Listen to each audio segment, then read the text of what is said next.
If we can kindly take our seats and then invite the co-chair to come through.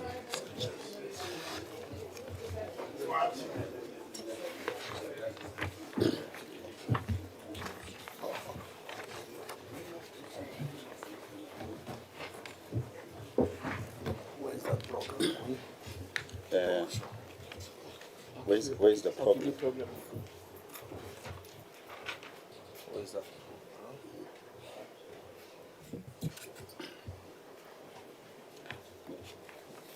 So we have this list.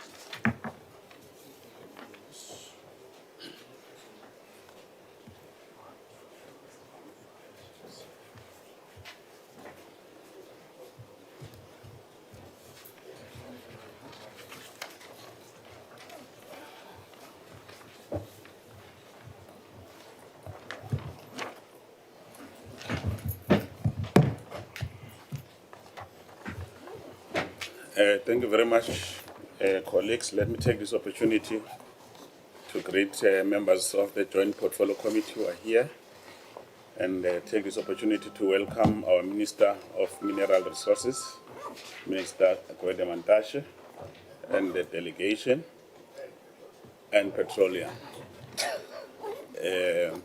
Greet the delegation from the traders associations that are here, as well as respective individual companies which we are going to introduce as and when they make their presentation. Secretariat, are there any apologies from the two committees, Andre? Chair, we have apology from Mr. Nchingila, Ms. Nokopane, Mr. Langa, and Mr. Kigaba submitted apologies. We also have an apology from the Ministry of Transport Chair, as well as inclusive from the Transport Week this week. Thanks. Thank you very much. On the side of transport, everything is covered. Yeah. Okay. Yeah. Thank you very much. Can I then get a mover and seconder for the agenda? Yes, Honorable Malmeja. Thank you very much, Chair. Morning, everybody. I stand to move for the adoption of this agenda. Honorable Ghana. Chair, thanks very much. I don't have a problem with the items on the agenda, but I wanted to make a request, Chair, so that we complete properly the discussion that we had started, that we then move the CEF and NERSA to the top. It will make a lot more sense once they've spoken how the other players come into play, rather than placing them at the bottom, so that we complete the entire picture. It's a proposal, Chair, that if you would accept, that I would propose that we move NERSA and the CEF to the top of the agenda. Thanks. Yeah, I think in terms of the planning, as you know, that we have engaged and will explain these things. And these two entities are basically coming here to explain some administrative, not policy issues. So we had agreed that we need to hear the complaints, so that on the basis of the complaint, as and when we are dealing with these administrative issues, and to explain the next step, because there's a next step from here. So I think the agenda, the way it is fine. Let's just get a seconder so that we can move. Member Mkutu. I second, Chair. Thank you very much. The agenda is duly suggested. We are all welcome members. The Committee Chairperson of Transport, as well as Trade and Industry and Competition, received complaints from industry representative regarding the Minister of Transport directive to review and renew the leases for the IVF facility, and requesting an urgent consideration of the concerns was raised by the industry players, especially the black industry players.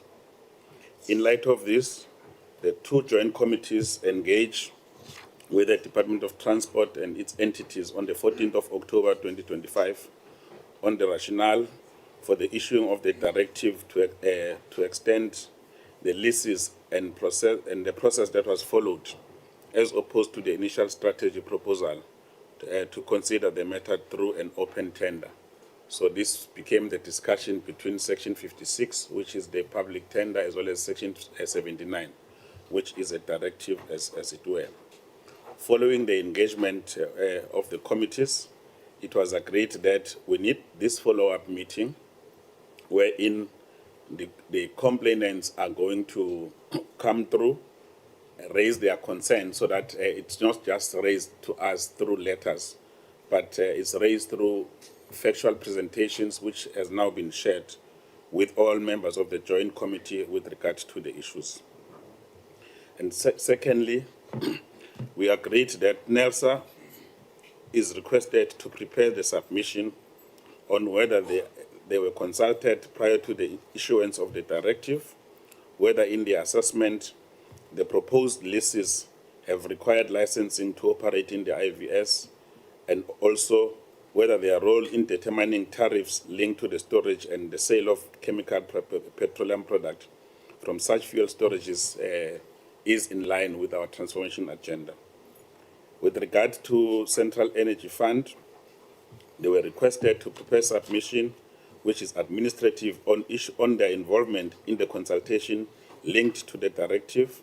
Secondly, the proposed terms and conditions of the leases which they serve to benefit as a part to have access in incremental use of the fuel storage facility in order to open up even to smaller and BEE compliance. And this is what we're being informed by the Minister of Transport, that this is a strategy in which they have undertaken.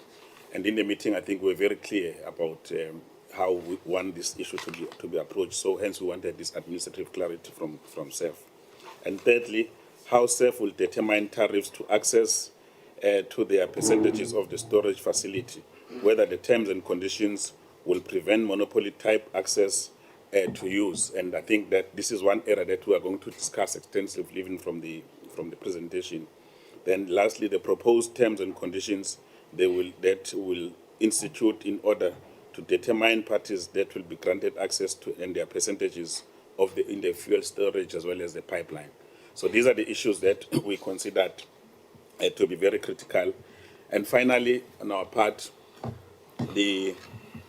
our understanding is that there are three key critical stakeholders in this instance. Firstly, it was the Department of Transport and its entities, which has already appeared on the 14th as explained.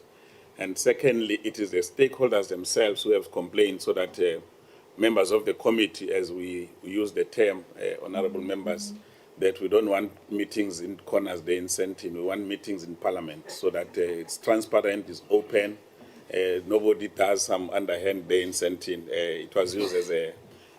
So we wanted that to happen here, because this is a parliament of the people. So the people who are here today are people who we represent as the portfolio committee from different political parties. So there is no better platform, even better than the court, because you don't elect the court. You elected us to come and raise your issues. So you are rightfully here so that we can hear the side of your story. And I'm certain that moving from here in terms of the discussion that we are having as members, it will be important that we either invite or subpoena the measures as a final stage of what we are doing here, so that we can then hear these whole things that we've been hearing about transformation there and this and that. So I think in terms of the process outline, this is where we are. I will now hand over to the co-chair to give the opening remarks and to proceed with the meeting. Thank you very much. Thanks very much, Honorable Masina. Once again, allow me to greet the Honorable Minister Mantashe and the team that's here, our colleagues who raised the complaint to us. You are equally greeted, and we appreciate that you came here, and to members of Parliament, members of the joint committees who are present here to also greet them, but all the support staff that is here to assist us to process and prosecute this work. Just to re-emphasize, Honorable Masina and to colleagues, that it is important for us, and we once again want to reiterate our appreciation to the colleagues who raised this complained to us, who viewed the parliament as the necessary channel that they can raise their concerns, because over time we have seen the dispute being handled through courts without actually matters that could have came through parliament being handled through courts. And we strongly believe that the parliament continue to be your ears and your eyes and your mouthpiece in matters of this particular nature. And that is why we welcome with two hands the opportunity to come, for you to come and we ventilate this matter.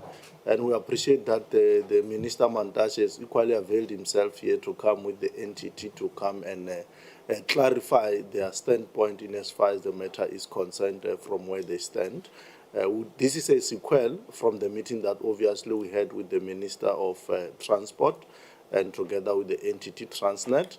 And we strongly believe that we should be able to find each other in as far as this matter is concerned without using any other matter or any other channel of the three organs of the state. So I strongly believe, Honorable Masina, that we are in line, and the program that we have outlined will assist us actually to arrive at a proper determination that will actually create a harmony. The last point that we have always, the phrase that we use here, Honorable Mantashe, is that there is a room for what we call mutual coexistence, that everyone can coexist and operate with each other for the greater good and the benefit of all. And we strongly that this process is putting us on track for that particular reality. Thanks very much, Honorable Masina. We can proceed with the meeting. Thank you very much.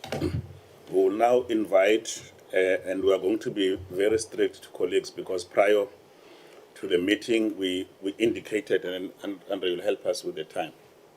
We will now invite, in the sequence of the agenda, I'm not sure whether all members have the agenda, including our guest. Do you have a copy of the agenda? If it can be shared so that everyone's got a memo. Most members, huh? We will invite the Association of Economic Intervention Forum of South Africa, which is represented by its chairperson, Mr. Zakele Madela, to give us a presentation. So what we will do, we will receive the presentation, make our notes. We'll take maybe 2 or 3 presentations, but we'll take all of them, I think, so that is easy for us to follow. We'll make our own. We'll request members to make their notes according to the presentation, which has been shared prior to all the members. So we'll be very strict in terms of the time. So we don't want the stakeholders to think that we're unfair. We're upfront that you're going to have 20 minutes to present. If you stick to your slides, it will be easy. But if you want to explain one slide for 10 minutes, we will have to stop you. So unfortunately, that's, we work according to time, because we've got parliamentary session that's starting at 2. I will now invite Mr. Zakele Madela to take us through. Please don't greet us. We've greeted everyone. You can greet maybe the minister that we've greeted. Thank you.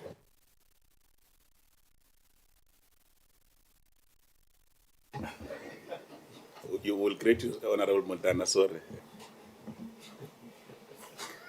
Can I start? You're above what?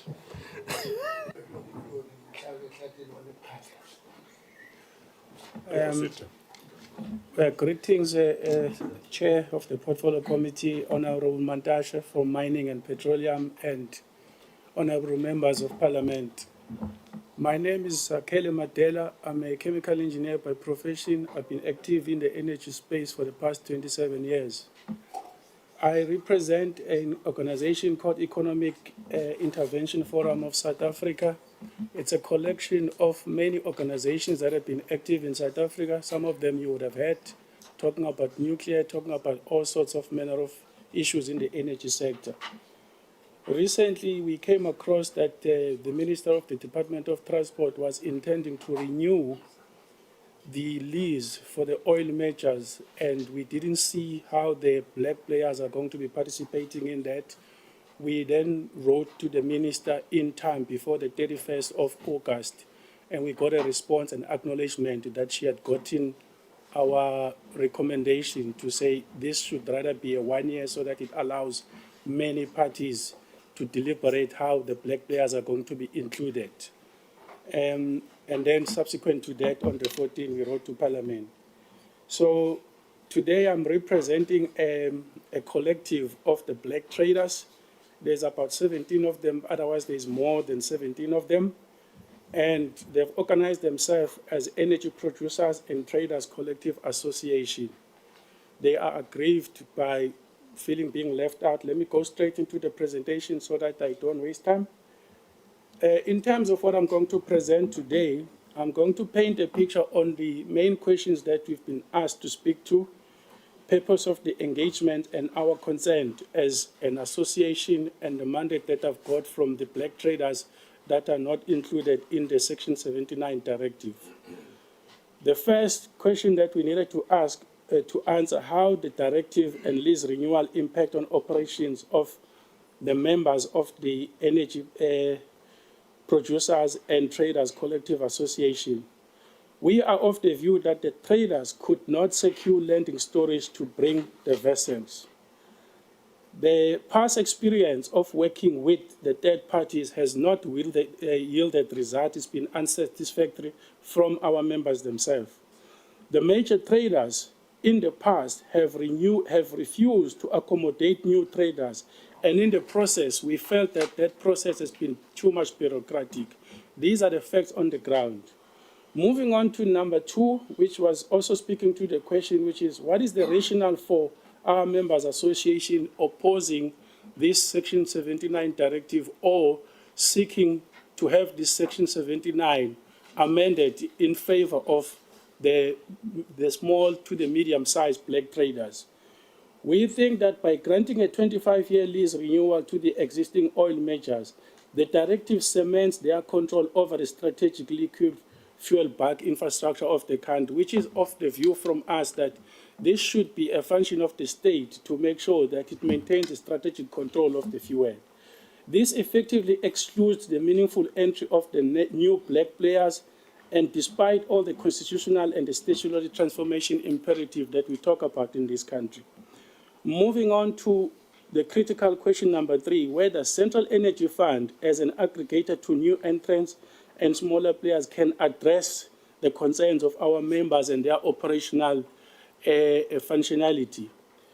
The directive, from where we've picked up in the media, because we haven't got the directive itself, it talks about Central Energy Fund having to play a third-party agent as well as play the role of an aggregator. Yet this is not understood from many of us. And in fact, Central Energy Fund has gone out to celebrate 15% without even mentioning the role that has been tasked, which is a third party as well as the aggregator. Speaking to the point quickly, as we speak, as with regards to this directive, Central Energy Fund has displayed total disregard because it didn't talk about members that we know that they are active in the space and the small players. CEF as an infrastructure manager, we believe that CEF should manage these leases as a neutral allocator for emerging black players rather than being a sub-leasee. We believe from the explanation that CEF has been subjected to a sub-leasee as opposed to being an administrator for everybody. And in respect to that, we are making a call to say at least 40% of all the future leases of this strategic asset of the state must be allocated to the black players together with Central Energy Fund. If Central Energy Funds take 15%, the black players that we are representing must take 25%. Moving on to issue number 4, it talks about the concerns, the recommendations regarding leases, renewal, and the lack of transformation. I'm just going to read the point as they are. We are of the view that the current Section 79 of the 25-year lease must be suspended until the transformation and access impact review is completed.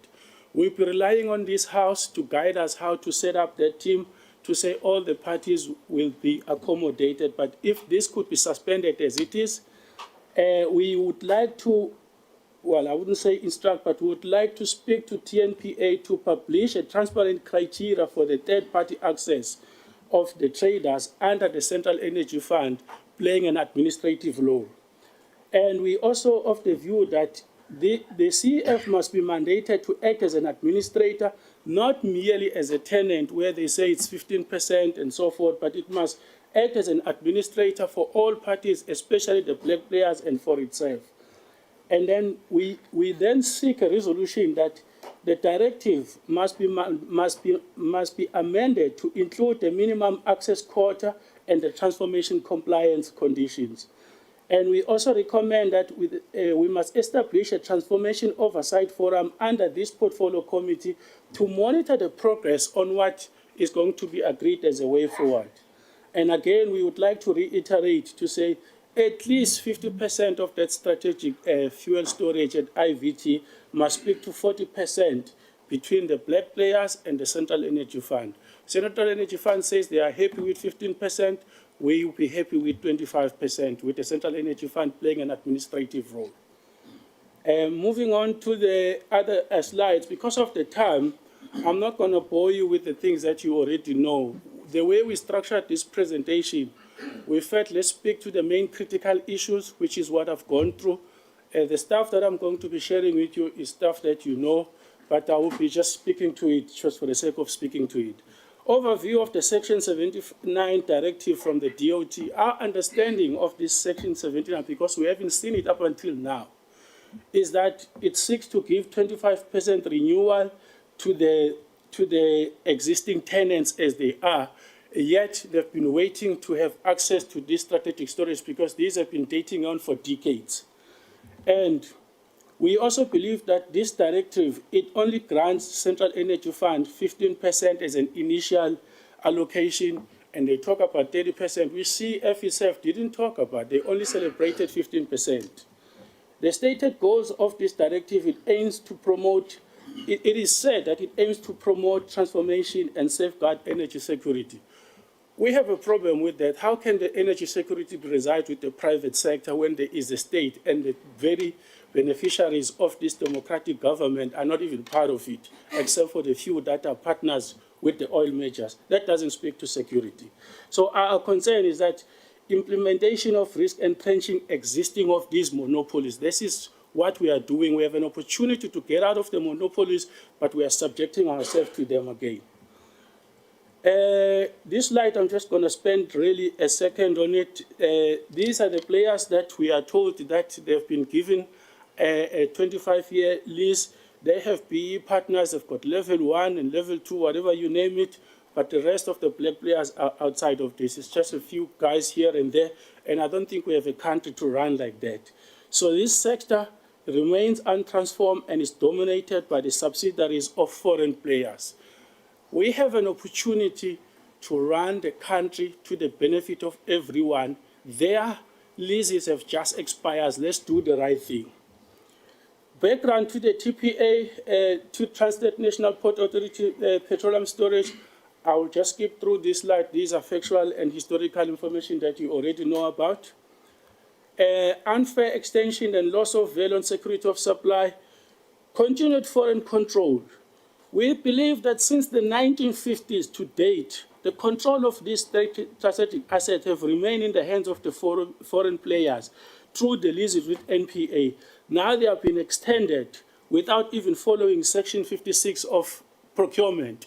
This flouted the very same PFMA and the procurement rules of National Treasury, and we are not criticizing the minister to jump into the Section 79. We are just asking a question: how has this moved by jumping all these proper processes to jump into the Section 79 directive?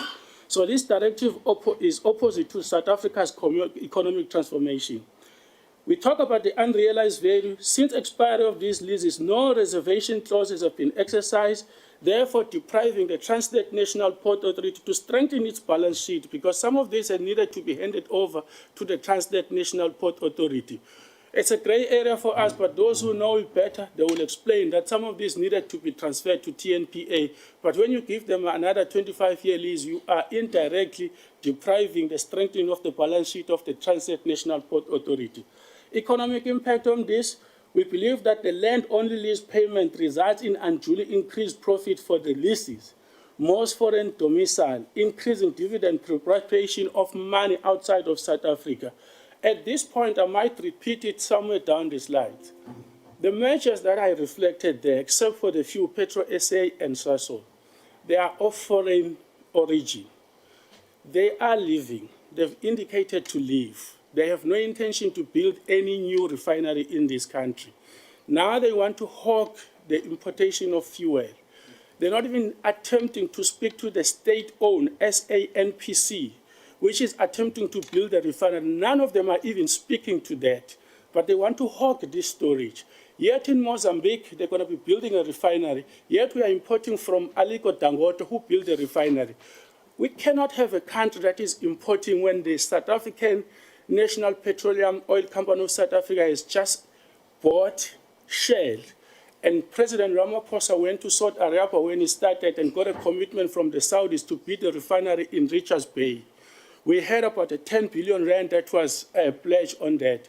All of a sudden, instead of having these measures partnering with the state, wanting to partner with the state, they want to hog the leakage that is due to the black people, which is the importation of this. We believe our members will be sitting in a better position to even trigger to work with the state to establish that refinery, because we must establish a refinery. Moving on to the next slide, barriers to new entrants participation. If we talk about the legal requirement, we say companies controlling storage must inform NESA of the spare capacity and publish allocation processes, tariff, and access rules.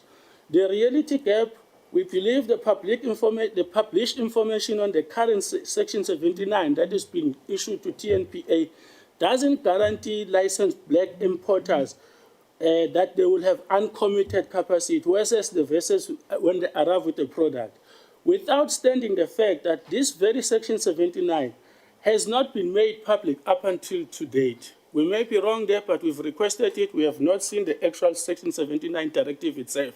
We rely on public media interpretation of what it is and so forth.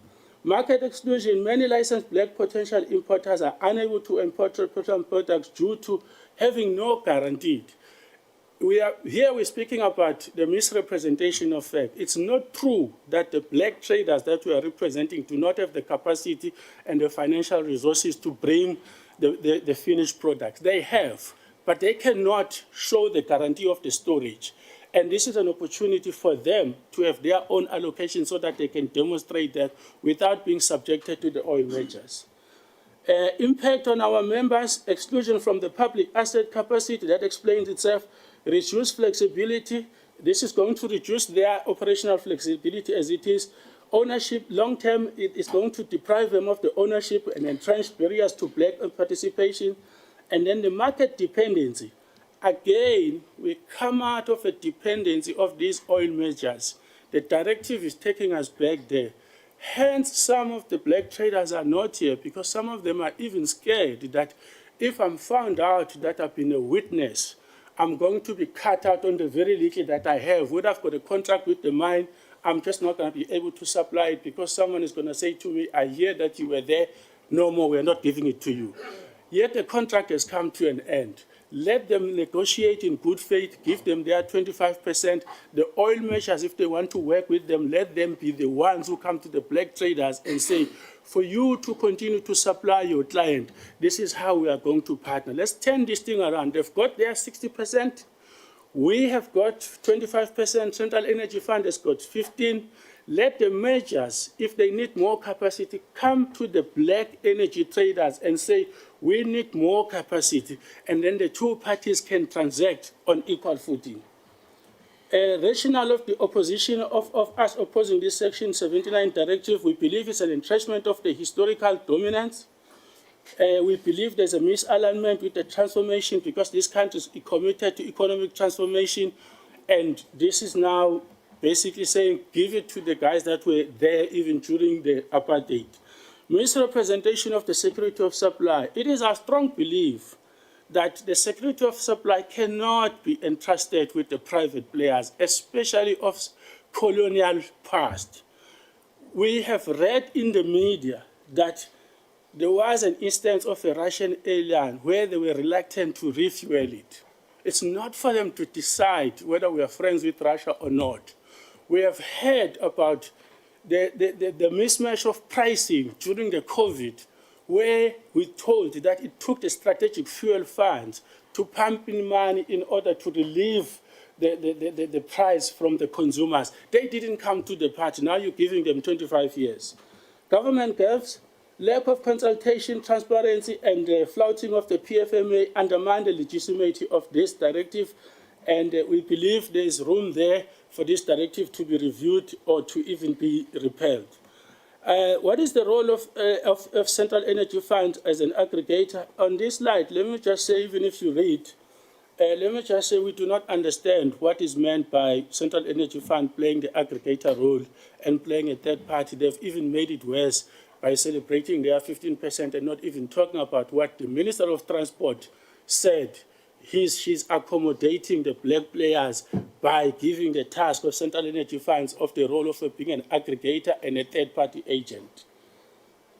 In conclusion, we have spoken to the impact assessment of what this is. We have spoken to why we're opposing this. We are speaking to the role that we think CEF must play, which is mainly the administrator role, but give the 25% to the black traders so that they can work together with the Central Energy Fund on 15%. That may even lead to the building of a refinery. And our recommendation is that in order to assure equitable lease renewals and embed transformation, look into either amending this section 79, if you really want to continue with it, to include 25% for the black traders that we represent and many others that are not currently our members. But the nice thing to have done would have been to entrust all of this with the Central Energy Fund. But we are not here to speak on behalf of the Central Energy Fund. We are here taking the mandate from our 17 black traders and many others that are not part of the 17 and those that are reluctant to come because they fear victimization. I would like to end it at that. Thank you very much. That was very disciplined, 2 minutes and 20 seconds earlier. Thank you very much. I think we appreciate the presentation. Basically, I think the point to take home here is that as DTIC and Transport Committee, we did not introduce CEF as an aggregator or a third-party agent. It was introduced, we were told by the Minister of Transport. We say this on record as a matter of fact. Secondly, we also want, obviously, to see this Section 79, because there was a very strong sense when we were talking here that it's irrational and no one can justify it because there are three reasons that justify a directive as per the Act, and those were spelled out previously and will also do so during the course of today so that there is a greater appreciation of where we come from. In the IVT, 74% of the import come via that terminal. There's about 27 billion of liters per annum. So it's not a small place. So this call that is being made on transformation is not something we're going to retreat on. We are going to make sure that we stand firmly with the traders that are black, because in a party where some of us come from, we believe in transformation. So we're not going to renege today or any other day for that matter until a solution is found. And we appreciate that people are here to try and seek for a solution in their parliament. Over to you, Co-Chair. No, thanks, Honorable Masina. We are going to call Chemical Petroleum, Capricorn Petrochemicals, under Bigly, who's the director.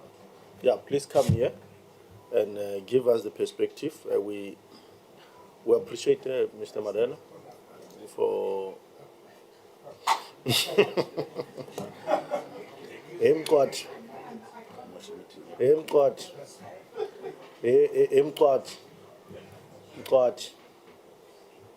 umcimbi wethu.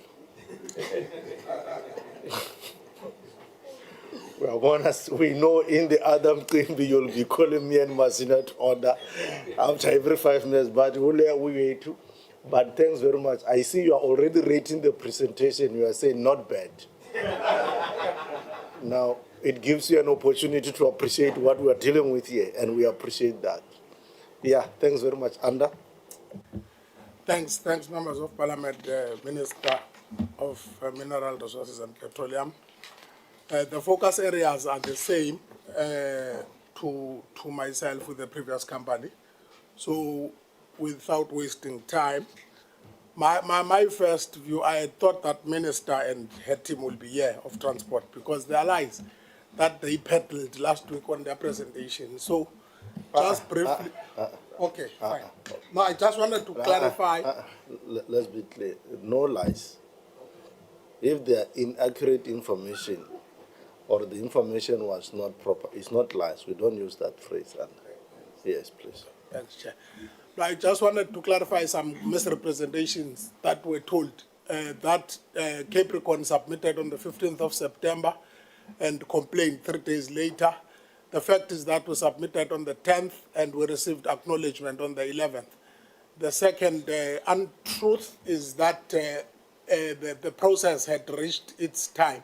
There is a distinction between an RFP and a Section 79 directive because a Section 79 does not have a start time and a deadline. That's why it's a directive. It's not a tender or a request for proposals. We thought that is important to state. And thirdly, there was a point that the department made that Capricorn requested for pieces of land that falls outside the port jurisdiction. That was a demonstration of somebody who does not know the port because the NADCOS tanks that we spoke about are right in the center and heartbeat of IVT, which have not been used by anybody since 2018. And Transnet, if it was here, would confirm that fact. I thought that is important to clarify because this is my company. I've got nothing outside this company. Hence, it's a responsibility that I defend it when things that are said about it. Nonetheless, let's move to the ours is not the power that we have a problem with Section 79. Section 79 is a result of the act that Minister is given. Our problem is the process. We have said that on 79.1, Minister is empowered to issue the directive, but 79.2 obliges the Minister to consult TNP and the shoulder Minister and relevant portfolios. Therefore, we assert that 79.2 was not observed. 79.2 is an obligation and not a lip service. It demands prior consultation. Minister is not giving an illustration that a shareholder minister was consulted. Subsequent stakeholders on their presentation meetings are not statutory consultations that they claim to have consulted. Therefore, we assert that the directive is procedurally defective and undermine the legality and legitimacy. And then on the issue of the Section 79.2 that cannot be internalized, the law requires that the minister consult with the authority and another minister, which is the shareholder, not herself. But it would appear that the minister has consulted with herself in how this has come about. The phasing out of the Department of Public Enterprise last year had not been repealed or had not repealed Section 79.2 in the National Ports Act. Therefore, it still stands. That consultation should have been undertaken. Minister should have come to Parliament when that department was phased out to amend the Act, which did not happen. Until that has been done, an equivalent consultation must occur across cabinet portfolios. And failure to do so renders the very directive procedurally ultra-virus in our view and our assertion. On slide 6, a consultation cannot be internalized. The shareholding minister paradox is what we're trying to demonstrate in that, according to the National Ports Act 12 of 2005, the minister must consult the authority and the shareholder prior giving a direction under subsection 1. That is the point that I just thought I must emphasize, which I've made before. What, in our view, is a proper consultation and how it should look like? One, until the law is amended, consultation should be interpreted functionally to include cabinet-level concurrence with ministers responsible for energy master plan, security of supply of energy, trade and industry and competition, defense and petroleum Products Pipeline Act and DERCO, which are some international obligations. And the documentation that were shown last week when we were here does not show any of these specific departments whose policy on security of supply, on transformation, and on our sovereignty resides with. Because we're not a banana republic.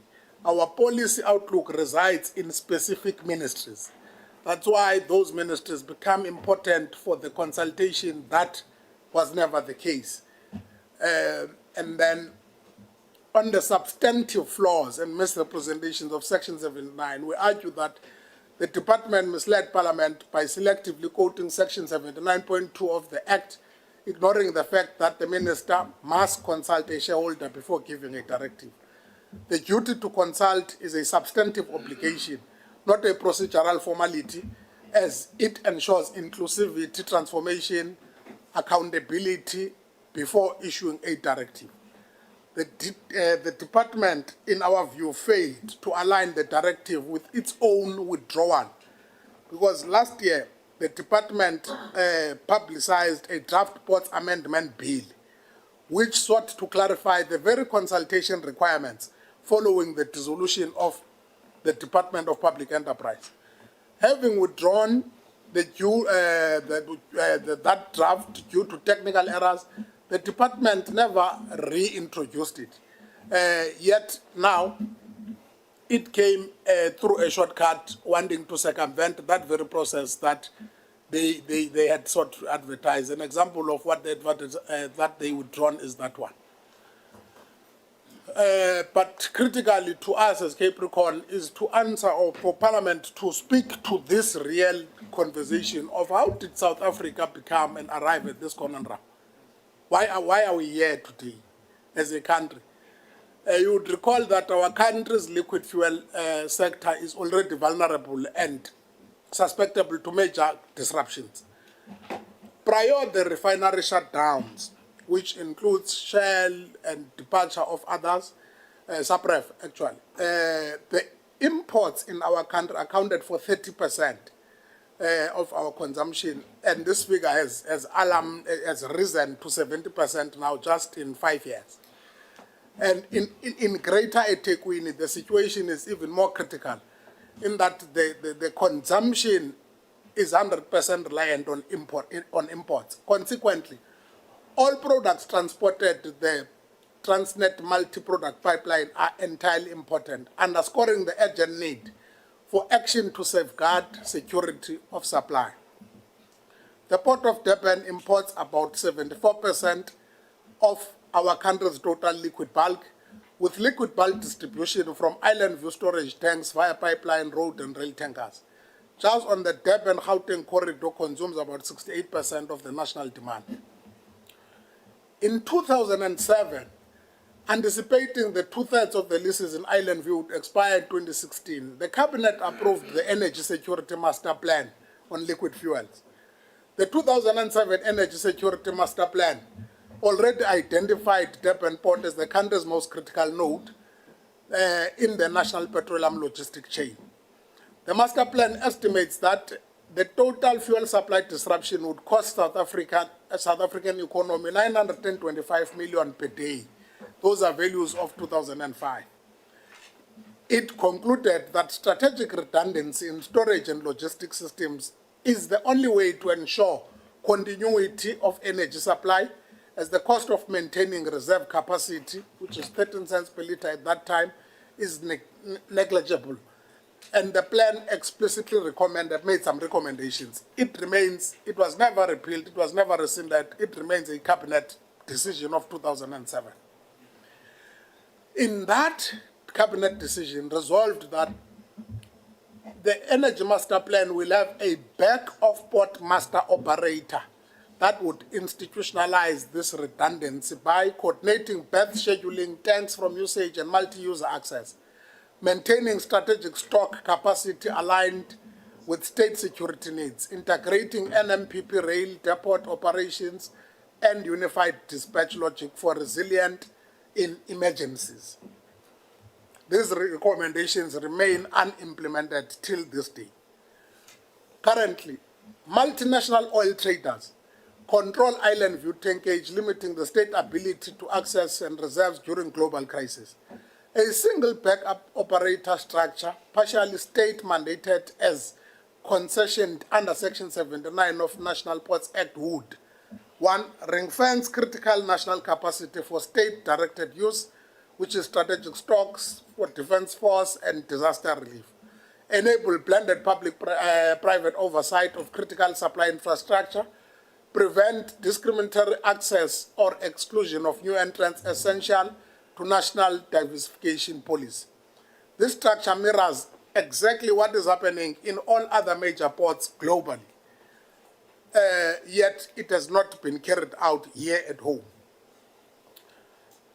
And then I'll jump to slide 16 because it's a matter of historic record and facts that all of you know. And on slide 17, on the Department of Transport. On the slide 27 of the Department of Transport on the engagement, the very same matter of the backup master operator and strategic issues resurfaced, yet the outcomes have shifted. This raises a stark concern on how did this risk suddenly disappear or appear resolved without any credible mitigation measure or policy interventions. And the other matter, a point we wish to put before the committee, is that to make matters worse, and without what we regard as proper and meaningful consultation, these officials now contend that Cabinet's earlier analysis was wrong and that responsibility should be handed over to international oil companies. The Minister's directive, we humbly argue, has placed our country's strategic fuel security in the hands of oil companies with proven track record of disregarding the national sovereignty of our republic. Incident number 1, I think my colleague earlier mentioned that we had an incident where our parliament, or Parliament of the Republic, invited the Speaker of Iran, and then Shell South Africa refused to refuel that jet in 2014. Citing sanctions, forcing them to cancel the next leg of their planned Africa tour. Sapia, now which is Fiasa, said in part in their statement at the time, company-specific global policies its members followed in dealing with Iran. In accordance with these company restrictions, the relevant Sapia members were not able to sell fuel or provide refueling services to La Rinjani aircraft prior its departure from Cape Town. That was in 2014. Incident number 2, BP, via Aviation Division, refused to service a Russian cargo aircraft in 2022, applying and also raising the issue of the sanctions. And all of us, and in particular the minister, would know it best that South Africa remains a non-aligned country globally. Now a question arises as to what power do these oil majors derive to dictate to us on how our policy outlook should be on issues of sovereignty and security of supply. We are non-aligned as a country. When control of choke points infrastructure lies in the international actors, our country becomes exposed to the whims of foreign policy or sanctions regime beyond our control. Then the lease giveaway, which is why we are here in part. Shell and BP abandoned the high-value manufacturing asset and environmental liabilities were left to the state and pivoted into the lucrative importation business. In a more emblematic of the absence of strategic foresight, SAPREF excluded 55 island view tanks with a combined capacity of 360 cubic meters from the transaction, leaving SAF with environmental liability. And despite this record, rather than penalizing this behavior, our own government, through ministerial directive, rewarded Shell, BP, and Total Energies with another 25-year lease. These are all 3 oil majors that have left South Africa. These are 3 major oil majors that have put South Africa into the crisis it finds itself as a net importer today. Yet, instead of being punished, they are rewarded by our own government. This is not only entrenched their market power, but also deepened our own country's dependence on the international commodity traders, exactly at a moment when our country needs to nurture local manufacturing and be-aligned entrants. The future SAF and SANPS refinery, which is SAPREF, will be the only refinery in the entire world that does not have storage capacity and storage facility. It will refine, but it has got nothing to store it. It's the only example. It has never happened. It doesn't happen. And we find it shocking, even the very fact that we can be gullible and think that 15% is sufficient for SAPREF or for SAF, yet the very, very production and output of SAPREF of 180 barrels per day is not sufficient enough for that 15% allocation. On sovereignty, sanctions, and geopolitics, we assert that Minister of Transport was correct in invoking Section 79 to, even if Minister was correct in invoking the Section 79 to unilaterally renew the island view leases, the matter represents a substantial obligation of national importance. Such responsibility cannot be brushed aside or delegated to the National Ports Authority to resolve through negotiations with oil majors during the finalization of TOAs. Our country and BRICS members need to align its economic and political interests to benefit or to fully benefit from this global arrangement. And that's why we thought Minister would be here with the department, because we would like to seek clarity to say if indeed that these oil majors that are being rewarded will respect our policy priorities, including applying them on any specific BRICS-related players to avoid the two incidences that we have just cited earlier.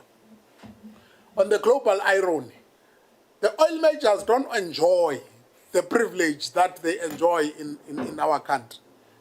Shell in Netherlands operates via a port terminal in Rotterdam. They don't have any decade of state-allocated leases. BP in UK, they use port terminal capacity via a third-party operator. They don't have a long-term lease. Total in France uses open access port capabilities. Only here in South Africa that they are rewarded. Only here that they have been entrenched since 1960, 63 years, extended by another 25 years, takes us to a century. Yet, one of the most interesting things about us, when in 2009-10, our government commissioned and constructed the multi-product pipeline, Strategic Fuel Fund is the one that bankrolled and financed the line fill to about 1.2 billion of that pipeline. They were not there, they didn't come on board, but they are the major beneficiaries of the NMPP. That is taxpayers' money, but they are the beneficiaries, not South Africans. There has been a refinery, due to the refinery closures, roughly 50% of our refining capacity, consequently leaving the country heavily reliant on imported jet fuel. NATREF remains the only inland refinery with meaningful jet fuel output. During extended shutdowns, it requires complementary import allocations. Rising import dependence has led to repeated supply disruptions, and warning of supply reforms are implemented urgently. Renewing island view leases without conditioning the renewal on a jet fuel import infrastructure capacity clearly overlooked this critical vulnerability. OR Tambo, King Shaka, etc., occasionally in the last 4 years have faced with jet fuel rotations, a symptom of a looming national fuel crisis. And I'm sure some will agree that there's always been an old order plan of weakening OR Tambo as a continental hub and strengthen the Western Cape, because of a call of making it an independent state, to be the continental hub. And through these leases, we foresee that action at play of tilting this vulnerability of weakening OR Tambo in order or in favor of ensuring that Cape Town is strengthened and portrayed as what it should not be. Unfortunately, policy dislocation in one sector cascades into aviation, tourism, and wider economy. I'll jump the misalignment because just a matter of record. All of you can read members of parliament. And here is the issue I've highlighted then that were also requested to respond to SEF as an aggregator. The presentation that was done assumed that SEF can act as an aggregator with facilities owned and operated by multinational firms. An arrangement that is logically impractical and financially perilous. The decision to allocate SEF 15% in 5 years and rising gradually to 30% in 25 years is ludicrous, to say the least. And it renders the national aggregator function operationally unworkable. You can't. It's not as if SEF is going to have its own lease, its own hand, and its own facility. The presentation was made in all of us, in front of all of us. They depend on these multinationals for allocation. But they have got an output from SAPREF already that is heavy, of 180. Where will they store it? Over and above the 15% of this period of time. So, given Island As View, you move towards a conclusion. Given the Island View handles over 60% of the nation's refined fuel, such limited access cannot meaningfully alter market concentration. Without independent berths, tanks, and pipeline interface, SEF would rely on goodwill of competitors for access, invariability, congestions, demurrage penalties, and scheduling. I'll come to conclusion. I'll jump the 2 slides for record. Until Parliament has clarified the role of a shareholder minister, we humbly submit that the minister's decision is irrational, is unlawful, and is strategically reckless because it entrenches foreign dominance for the next quarter of a century. It undermines SEF's ability to invest in new refining capacity at the coast of KwaZulu-Natal as required to connect into the NMPP. It compromises the sovereignty of the country and our BRICS alignment. And it undermines the liquid fuel sector transformation. We therefore humbly request the Honorable Minister to self-review and set aside the decision, place genuine transformation at the center, as a center pillar of her department, and to avoid protracted court challenges on constitutional and statutory grounds. We urge the Portfolio Committee and the Minister to reallocate the entirety of the leases in Island View to South African companies in line with global standards and practices. We insist that an allocation of 40% to SEF Group and SANPC, 20% of which will be reserved for strategic stock and 20% for commercial use, and 60% to capable BEE companies and oil majors. Thank you very much for your time. Thank you very much. Honorable Masina, let's take, okay, before that, if you want to say something. Yeah. I think this presentation really emphasized the point. We've looked into some of the stakeholders that were consulted by TNPA, one of them being the Department of Defense. So when the minister and the team came here, they explained just one aspect that the Department of Defense agreed and supported the application that was made by Central Energy Fund. The point is, it agreed and supported with conditions. And amongst those conditions, the first condition was that at least 25% in the Durban port must be given to 50%. And they wanted to also co-apply so that they can ensure the security of supply for the reasons that are being stated here. And they spoke very firmly against the privatization of the infrastructure. and the continuation of giving it to the private hands in their letter that was shared. So we're saying that all these issues become critical. If you look at the NCOP, which was also consulted, and what they had to say, you know, they also made conditions which were far-reaching, but which were never given to us. And I think so. It makes it very, very difficult if such presentations come up that we can, and we are not given those things to make our own assessment in terms of were these consultations genuine or it was just a sheer meetings for whatever purpose. So I just thought I must emphasize that point because we discussed it in the last meeting. Thanks for that input, Honorable Masina, so that you realign where we are in terms of the direction. Let's be quick and take LUI Energy, Bongani Philip, Chair and CEO.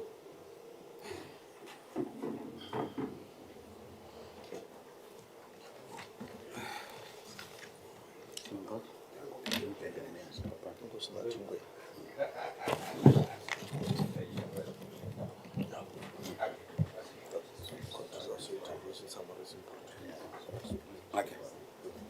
Good morning, everyone. I'm not going to waste too much time. I think my colleagues within the association and also as individual company from Capricorn have raised some of the issues quite extensively.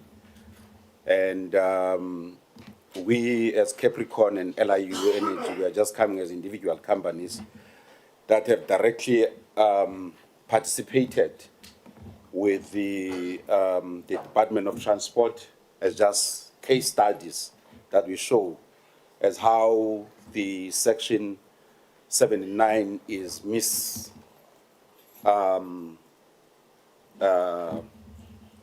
misimplemented whenever the minister or the department actually feels like.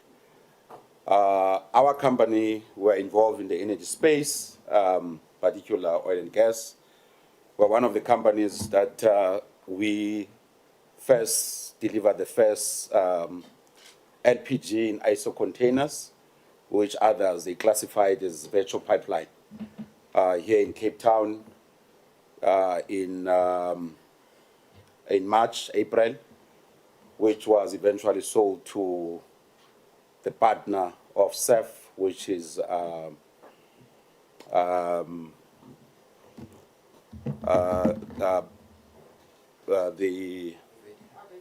Avida. Unfortunately, as a black player, that was the first time that a black player can do that in South Africa. Implementing policies that are aligned not only in South Africa but with SADC or in Africa in general. We as a country were signatory to intra-Africa trade agreement, which those ISO containers that we're bringing into Cape Town, though it was not our favorite space, but it is necessary that we did that, we're coming from SADC, which we have already implemented the first phase in Namibia, which took us 3 days to offload those ISO containers with our partners Mr. Phil, from China. If you could move your slides. Yeah, no, I'm not really going to go through that. I'll just talk through them. Do you understand? Okay. Yeah, because majority of the staff have been captured by our. I don't want to repeat that. Okay. But I just want to present a particular case study where we say some of these policies they find themselves inconsistent. In Namibia took us 3 days to offload the LPG ISO containers. We came to South Africa. Remember, we are members of BRICS, and these are our partners. We might like them, we might not like them, but they are our partners. Our vessel was standing here in Cape Town for 3 months. I made 10 trips from Johannesburg, coming here in Cape Town to come and resolve that problem, to the point that I had to go and call Michelle Phillips and the COO to get that problem sorted out. This is some of the things that shows we are going backwards as a country. I think you see that even in the way in which, that's why we've got GNU. We're back in 1994, by virtue of how you see our political landscape is moving. And perhaps it might be worse in 2029. Now, Without disrupting you, you must be careful to make political. okay, I apologize. But politics and economics go hand in hand. Yeah, but you must make statements. And I'll say, yeah. Substantiate. Yeah, no, it's fine, that's fine. So, that situation, that situation created an embarrassment, not only to us as a player. I've been in the energy space all of my life. I'm also in the energy space on mining as well. We're exporting via Quadro. I don't understand why we cannot use the example of Quadro as a milestone that we have achieved. Why do we have to reinvent the wheel when we are talking about strategic assets like Island View? Where the state came in during the era or administration of Thabo Mbeki and Phumzile Mlambo Ngcuka, negotiated with the very same guys that also had the monopoly at RBCT. With the 90 million metric tons, Sabonga is here, Comrade Sabonga is here, he knows this story very well. Do you understand? 4 million, 90 million tons of export was done out of out of RBCT. Our government that we voted into power, they saw the need, they heard the cry of the miners to say we also want to participate on export. 4 million metric tons was set aside from the 90 million. Set aside. That is why when I was talking to other comrades within the association to saying that if out of this conversation today that we are having with the portfolio committee, we can just win one principle, the principle of set aside. Because it has been done by this government. Not this government, of course. This government is slightly different than the previous one. Do you understand? It has been done by the government in the past, let me use that words. Do you understand? Successfully. And it's still working, Mkwati. Yes. It's still working, Mkwati is working nicely with no problem. Why now when it comes to Island View, it has to be totally different? We as a big companies, we are continuing to be marginalized and be frustrated by the very same oil majors. I said that our vessel stood here 3 months. If that vessel with our partners in China, we did not own it, that means that it was going to cost us between $15,000 to $25,000 a day in demurrage. Because I know that. I'm an exporter at RBCT, Quadro. I'm an exporter at MPT, 704. We've done more vessels through our company in Dubai, which we're exporting into India. And I don't understand this argument that is always brought up by us. I mean, when I was at Petro SA, when we used, Comrade Natim Tetwa, may his soul rest in peace. When I used to come here in this parliament, and he used to ask us about, in Petro SA, to saying that why our expenditure doesn't reflect black players participating in the core business of Petro SA, which is upstream and downstream. And that question is still relevant until today. In fact, I'm shocked that we are still having that debate today. It should just come natural that this is how things, when it comes to Island View, this is how it needs to be implemented. Because we've done these things. Why are we struggling? I have had several conversations with some of the officials, even the Department of Minerals, the NERSA, who are the ones that are in charge of Island View in the past 2 years. because they are responsible for the regulation and the tariffs, etc., etc. We've been blocked to get in there. We've been blocked. Because we are always told to saying that we've got no capability to invest and do all of those things, and which is an insult to some of us who have been in this industry the longest. We are dinosaurs of this industry. The minister found us in this industry. Mkwati found us in this industry. Do you understand? So, I'm not making it personal to you, Mkwati.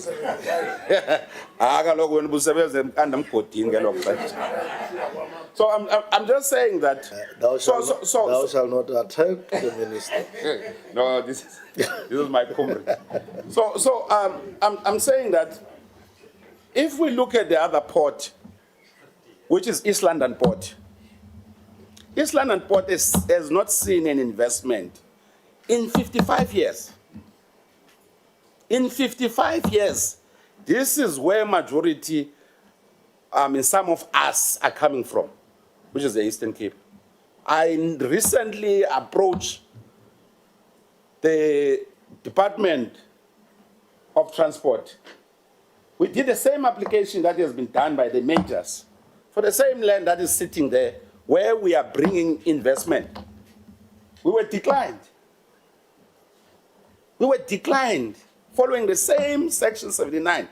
And we were told that no, it will go to Section 56. Why? And none of the companies are interested to invest in East London. Some of us are interested to invest in East London using the same Section 79. Do you understand?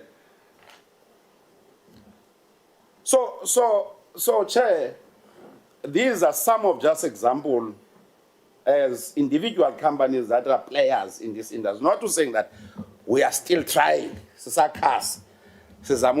Industry. Do you understand? I've written to SEF, I've written to National South African Petroleum. I've made concrete proposal on the table. But all what you are getting, unfortunately, from our national state organs is silence and be ignored continuously.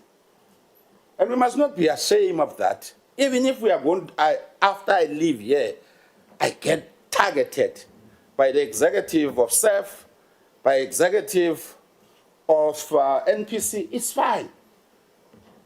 Do you understand? It's okay.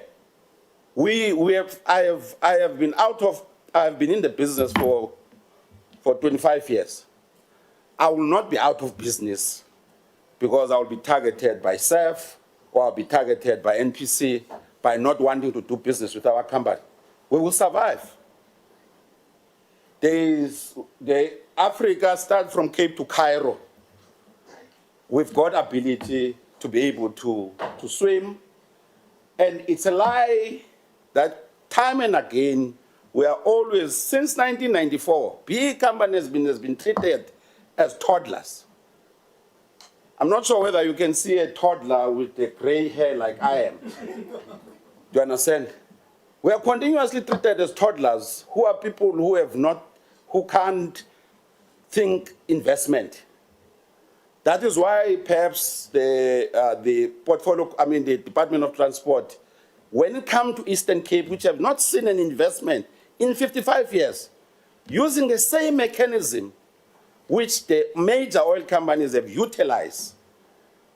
When it comes to Island View, which they were favored, we were declined, we were told go to Section 56 on it. But on the one, when it comes to Island View, we are refused. We are not operating as individuals. LIU Energy, we have been running this business for the past 10 years. We have been doing R&D even on Eliteni. The minister knows this about very well. With our Chinese partners on the gasification, one of the things that defeated us is the issue of environmental approval. And we could not proceed in as far as the Eliteni is actually concerned in terms of gasification, which we wanted to use the LNG, the syngas to make sure that we produce urea, which is critically and strategically and fundamental for this country in terms of food security.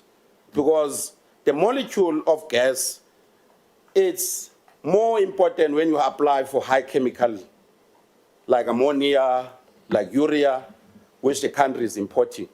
So unfortunately, Chair, I wanted to give that highlight as one of the companies that we have been in this sector for the longest. We have used money from coal to do R&D on oil and gas, and we have been successful.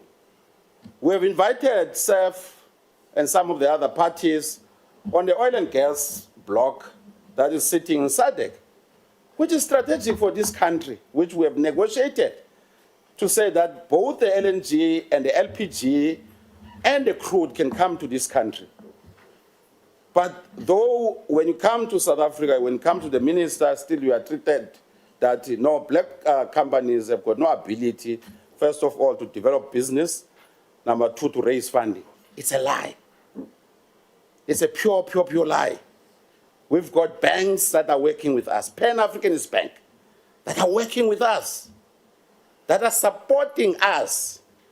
We will be making a biggest announcement in no time with such banks that understand Pan-Africanism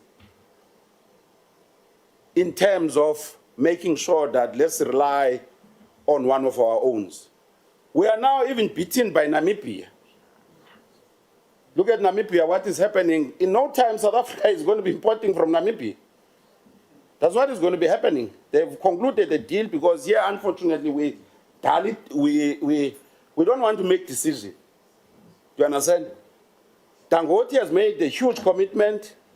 Total, Minister knows about it. They've made huge commitment in terms of the drilling in that country.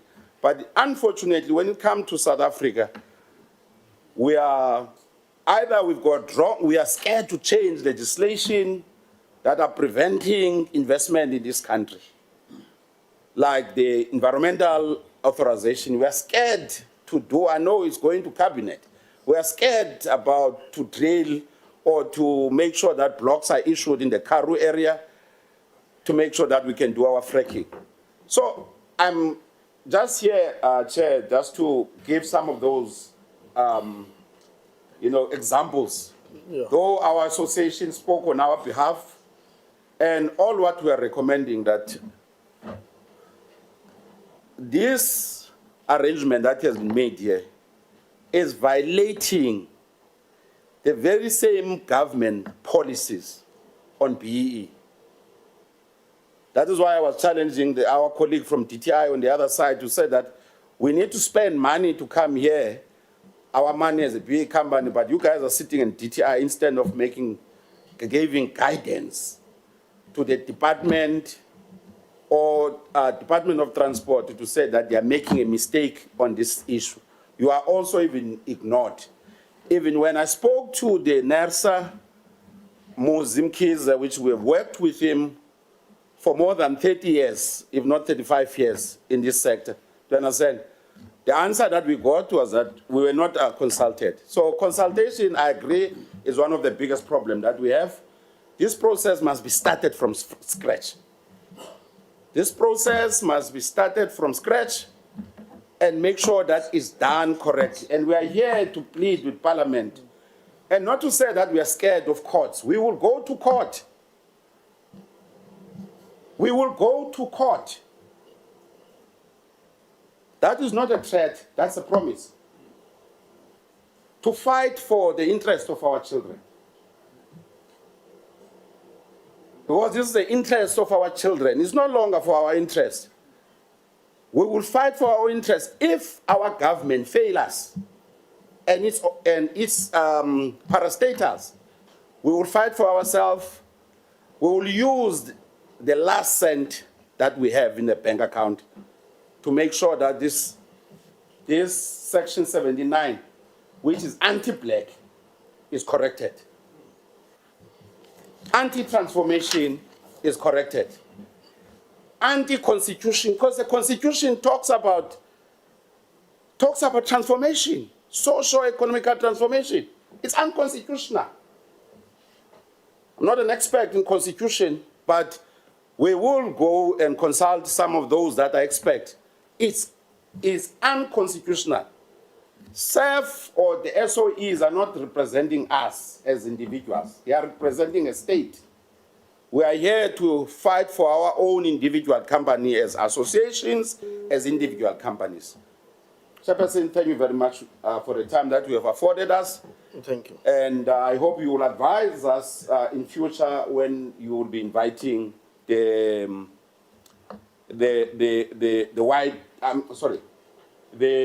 foreign All measures. own majors, let me put it that way.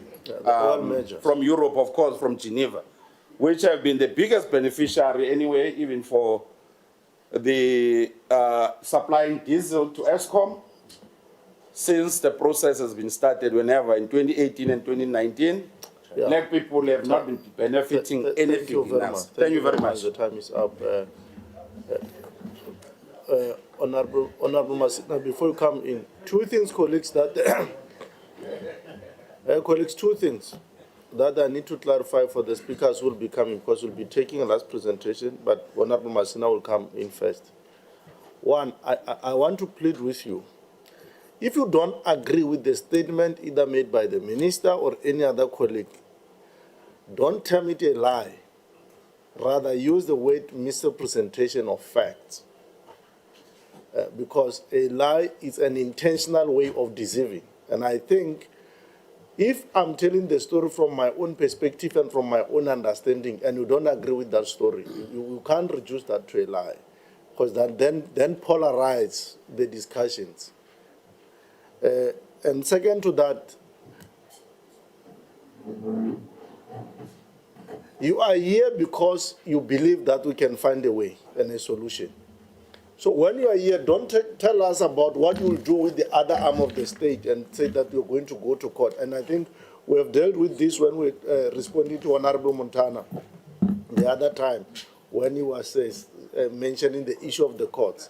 It is your right to go to the court. The state has obviously has three arms: the executive, ourselves as the legislative, and the judiciary. You are here because you strongly believe that this arm has the capacity to resolve your problem. So we can't, when we are here on an attempt to resolve your problem, you will now tell us about the other arm that you will exercise the right in the other arm. Then you are actually reducing this to a futile exercise, and I don't think it is a correct way of handling it. But Honorable Masina, you can come in before we call the next speaker to make some comments. Yeah. No, thank you very much. Just in context that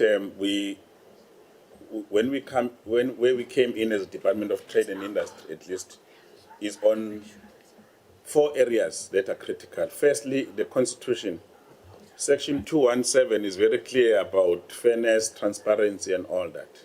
And I think that we really focus, I think, on Section 9(2) of the Constitution in that regard.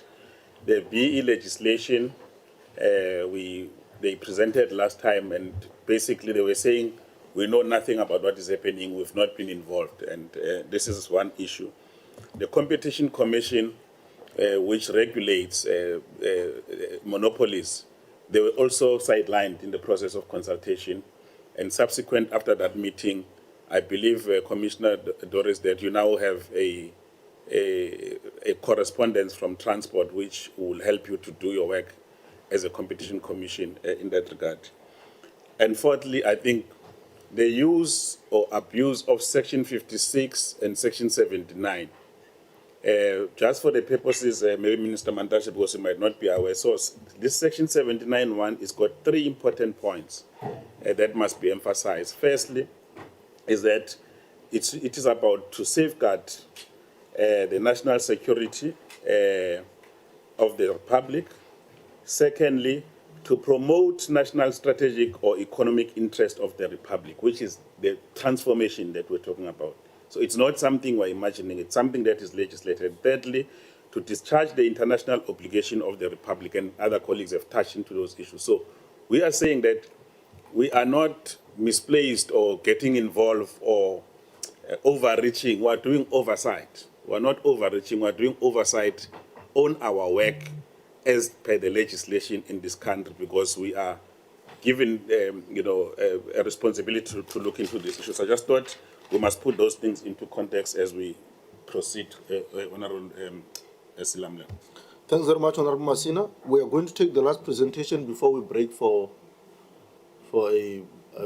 tea, and that will come from Nkosinathi Ngwenya from Noka Energy. Exhaust your 10 minutes. No, thank you, Chair. All protocol observed.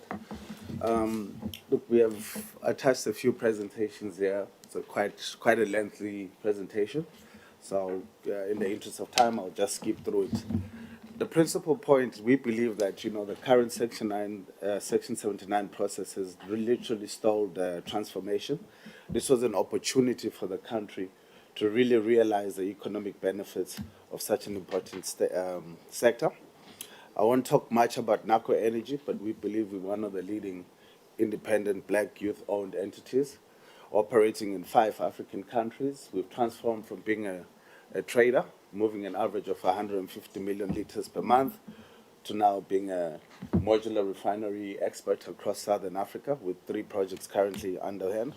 We believe the current Island View terminal opportunity marks a significant milestone in the transformation of South Africa's logistics and storage landscape. However, if it is to realize its full socio-economic and industrial potential, the process must not follow a fragmented investment model. There are proven models, and I've heard a lot of colleagues talking about RBTC. My former role as the head of SAMDA's policy division, we spearheaded the call for BEE players to participate in Quattro. We believe if we use the Quattro allocation framework, we'll have a coordinated power for infrastructure investment and equitable access. We believe that there should be a collective participation. IVT should bring together the major oil companies, independent operators, BEE traders, and new participants under a unified governance structure.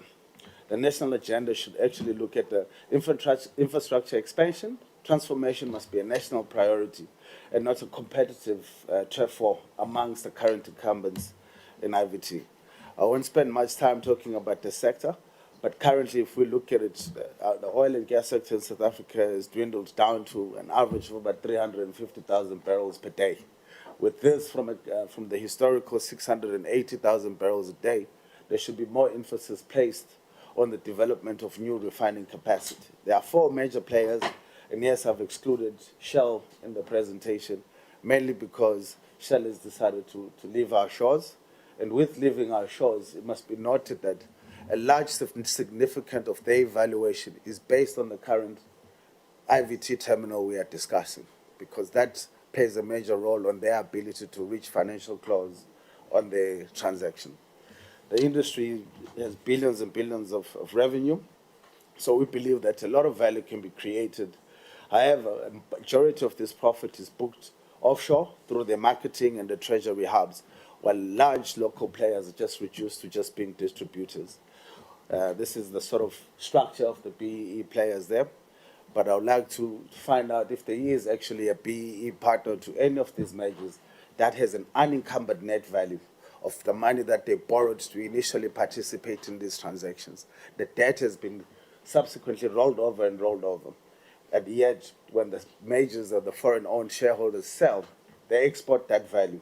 And the BEE partners have to go back to seek pardoning from the IDC or go back and refinance the same debt structures. We say that should we want transformation, we should be able to stabilize the cash flow of the BEE partners, and we should also stop referring ourselves as BEE partners and regard ourselves as genuine players in the sector. Reason why Section 79 matters: it is a once-in-a-generation opportunity to reset the dynamics of South Africa's fuel sector. Instead of having an isolated, commercially narrow projects, Section 79 should be designed as a collective transformative platform. We should pool our capital together and build the infrastructure. We should localize value creation and resolve the historical inequalities and imbalances that are not of our own doing. This will prevent these long, protracted disputes that are there. We should align national security with transformation, and make Section 79 a catalyst to revive our industries and have inclusive growth. We say the current way that things are, there's structural imbalances. The South African industry is highly profitable, but it's still structurally imbalanced. It's dominated by global capital, with all their trading hubs in London, Geneva, Singapore, and Dubai. It's constrained by a number of disputes, from BEE partners fighting with their majors, and on all the likes, things that have played out in the public. So therefore, we believe that IVT can become a template for true transformation, provided that it enforces shared ownership, transparent capital flows, and measurable value adds across the entire supply chain. We're saying the current model of 15%, it's 15% without control. You are giving the state an allocation of 15%, which is earmarked for SAF, BEE, entities, emerging players. But yet, people that have enjoyed the benefits of the previous government still continue today with 85%. Major control is still in the hands of these multinational oil companies. The 15% for the nation, that capacity, unfortunately does not meet the transformation agenda that we're trying to drive. The critical problem with this 15% is that the major still decides which vessels or ships get to discharge when and how the allocations are prioritized, and who can access the terminal, at what price. Even if the state or any BEE trader is awarded capacity, this share is theoretical, because the actual operational control remains in the private foreign-owned hands. For example, we say that 8 terminals in IVT, each tank has an example of, let's say, 20,000 liters or cubes. 15% of that is only 1.5. That 1.5 is not a full vessel. So therefore, any BEE player or an emerging player will never be able to enjoy economies of scale of importing. Therefore, will never be able to attract any investment into their business. So we need to reflect on this thing and not be theoretical. It is good on paper, it looks good, but there's zero control. It is unlike Quattro, where we say you have 15%, you can at least fill a train. You can at least, after a few number of shipments, be able to fill a vessel. But in this space, nobody can.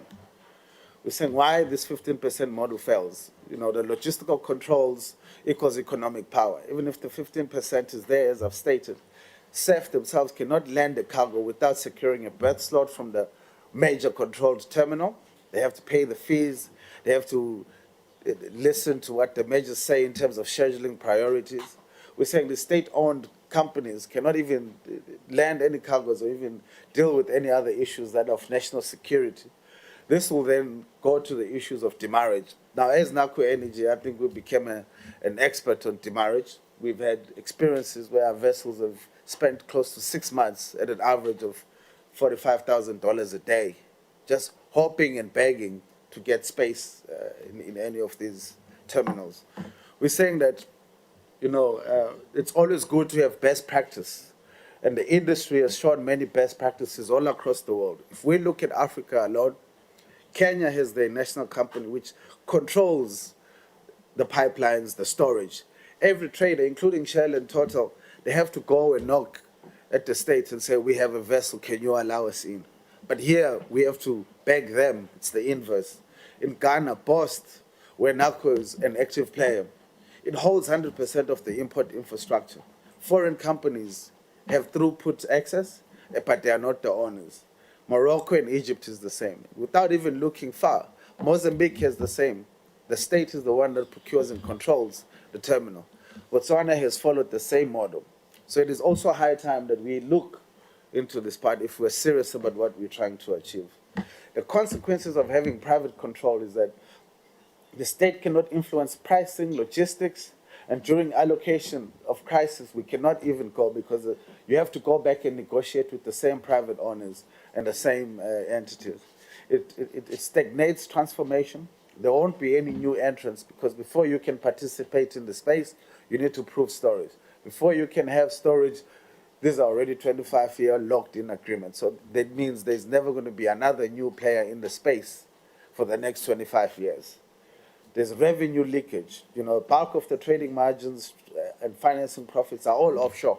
Therefore, we're always going to have a deficit when it comes to our tax and our forex allocations. It also creates market instability. You look at the jet fuel crisis.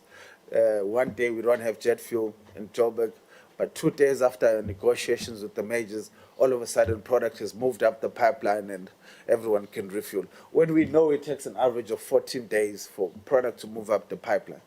So it is up to this House to decide what to do going next, but this is the hard facts. If you look at how the industry is structured, I won't spend a lot of time, but it starts with the international trading house, it goes to the import terminals which they control, the wholesale distribution, and the retail networks. In the retail networks, these are all franchise models where BE partners or whoever is the forecourt owner has had to go borrow money to build that service station. They are, however, locked into supply agreements that they cannot source fuel from anyone else. So the same mechanism is now playing out in IVT for the next 25 years. We are now locked in, and we're going to have to go back them for product that is sitting in state tanks, right? Then we're saying this is the real reality of the BEE trader.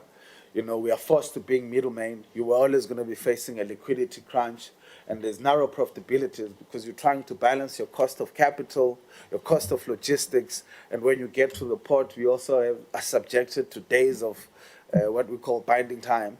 So it forces BEE players to only focus on Transnet, Eskom, the defense, and municipalities as being the only viable source of income, because those are the only entities that are going to give you these contracts. But you have to take the very same contract back to the majors. So the reality is that without direct access for BEE traders, it'll be difficult to finance any products. So it forces us to basically be always cap in hand and begging. I won't go into this part, but it speaks to the realities that as a BE player, you have to pay cash up front. The majors are using their power. They actually never have to use anything. They're using the same money that's in circulation to keep rotating it. We're saying that the system protects the incumbents. It excludes new entrants. Since only these firms with deep capital reserves or foreign-backed balance sheets are able to constantly deliver. We're saying a key part that we are not focusing on here is the transfer pricing. And the reason why we go to this transfer pricing, if you look at any of the majors, they have these beautiful economic ESDs and supplier development programs. They will award a beneficiary of supplier development with a contract to supply. However, they will dictate that you must purchase that fuel from an entity that is affiliated with them, and usually it's their trading arm that's sitting offshore. The bank will give you a payment undertaking which it will issue to its affiliate. So they're circulating money within themselves, within their own parts. And this is it's a fact, it's not stories. So that's transfer pricing on its own, and it has never been looked into. I know in mining we looked at it when there were marketing arms of all the mining companies. They used to sit in Ganzi, they used to sit in all of those places.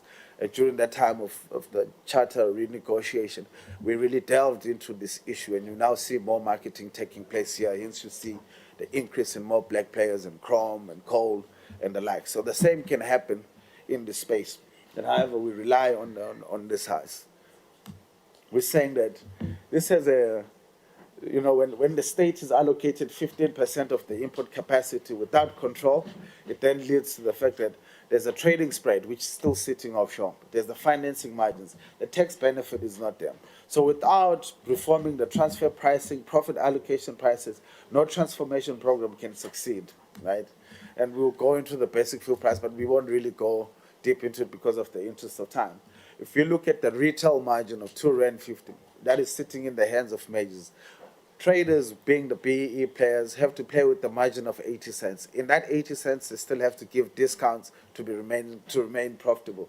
So every time a BEE player is, true essence, is making 5 to 10 cents, but yet 90% of that basic fuel price is in the hands of the majors. So there are hidden components that will be for reading. We have to look at the lessons of Dangote. He's fought and won against the cartel. So surely here, as a whole committee and very advanced economy, it should be easy to deal with this thing, especially because you are at a point where you can dictate what happens with this infrastructure. We're saying the risks of allowing this Section 79 to continue in its current form is that we're going to repeat the failures of the past. The past has been a clear failure. It has not led to any new players in the space. Yes, there's been a number of players that are moving volumes, however, they're not there. We'd like to take our own experience. For years, NACO Energy has sought allocation from all of these facilities, be it Bidvest in Richards Bay, be it Volpac. We've written many emails. We've had banks intervene. We've had different asset managers intervene to say we need allocation. However, this has never happened because all the current independent terminals, we only receive token allocations. You'll get a fixed capacity of between 5,000 and 10,000 tons. A full vessel is 30,000 tons, so it means you'll never be able to import. 90% of the capacity in Volpac or Bidvest terminal, the anchor tenants are still the very same majors. They control that large part. So you are never going to enter the space. We're then saying that this current form of the Section 79 is actually pitting the state against BEE players because SAF has 15%. SAF has to look after its subsidiaries. So it means that we must also go and say, SAF, can you give us from your 15% an allocation? If you look at it, it's 1.7 billion liters combined that come through the IVT terminal on a monthly basis. SAF, this 15% is only equal to maybe 250,000. So from that 250,000, a whole new state-owned oil and gas company must now take that and then give defense what they need for their national security and then be an aggregator for BEE. They're going to only afford to give each of us 5,000, which still means we can't import. So we must reject this in its entire form. Otherwise, it will lead to black-on-black violence because they're going to say, why did NACO get it or why did this one get it? Because we need to import a full vessel. Our view is that the new vision should be 50% state allocation. The current 15% is symbolic and ineffective. We're saying if the state is sitting with 50%, they can take care of DOD, SAF, and all its subsidiaries. BEE and new entrants will take 25%. The majors, they've had many years of enjoying these benefits, and they're still probably going to remain our suppliers up until we get our oil and gas sector going. As soon as the environmentals relax, we will give them 25%. We believe this structure does not exclude majors. It simply places the Republic in the center of its own energy system, ensuring that the state earns a steady terminal revenue. BEE participants operate under the same commercial terms. The majors will still remain as valuable partners in this part. The economic rationale of this is that we're recycling revenue, there's sovereign leverage, there's transformation at scale, and we provide the regional leadership. So we've put a roadmap, but I just wanted to add one more thing that I keep hearing coming from DOT, that SAF should be happy, the state should be happy because they've been given new parcels of land to build new facilities. We all know that the Greenpeace and the environmentals will make it difficult to construct a new terminal. We're going to spend years trying to get approvals. Right? Over and above that, we believe that it is an illusion of empowerment. You cannot expect the state to, rebuild 2 refineries and then go build new port infrastructure. Let's use what is currently there and the revenue that's there and then apply for these EIAs for us to go. We believe this model of saying SAF must build new import capacity is not a step forward. In truth, it is just dangling a carrot without substance. Building new terminals requires enormous capital expenditure. There's EIA processes. So therefore, the only coordinated infrastructure investment is if all participants participate in the ownership and control of this current 25%. The current fiscal pressure places the burden on the state. We don't believe that should be the state. The established majors remain free to raise capital in the open market because they've entrenched control over these terminals. The terminals themselves are a key asset that can be leveraged to raise more capital without having to burden the state. So therefore, we believe this should be move towards conclusion. Yeah. So in moving towards my conclusion, I'll go back again to say this is an opportunity for us to leverage off the state assets to build new refining capacity by earning revenue from this. With that said, thank you. Thank you, Chair. I'll wrap up. Thank you very much. Thank you very much. Honorable Masina, if you have some take home from this presentation so that we can then break for lunch. When we come back, Londigo will be the next, we must be ready. Yeah. Yeah, no, thank you very much. I think really the take home here are the proposals that are being made, which we really have to deliberate. And I hope honorable members, as they come here, they'll also add their own ideas.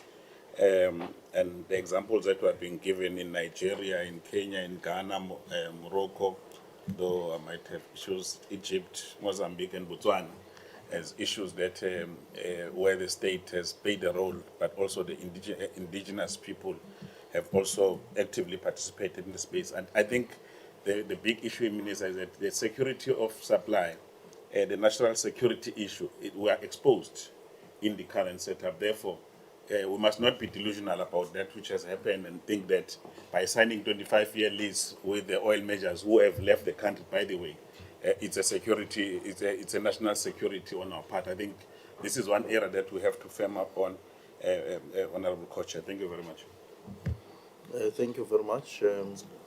I think we can break for tea so that what? We'll come back at 25 past. 25. No.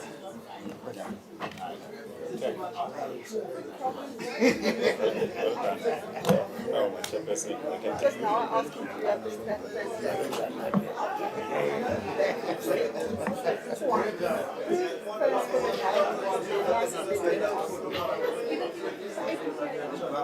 Exactly. Must I go and hit him over his head? That's an option. Clapping with, that's an option. Clapping with the plan.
Colleagues, if you can please sit down. So, colleagues, can you please sit down? Mindful of his card.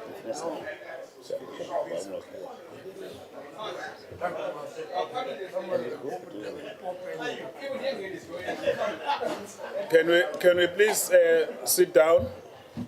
Can you please call the colleagues who are outside, please, to sit down?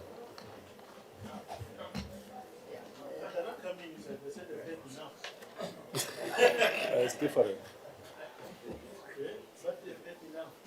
Yeah, those who are in must sit down and we proceed. Yeah, and those who are outside will join us.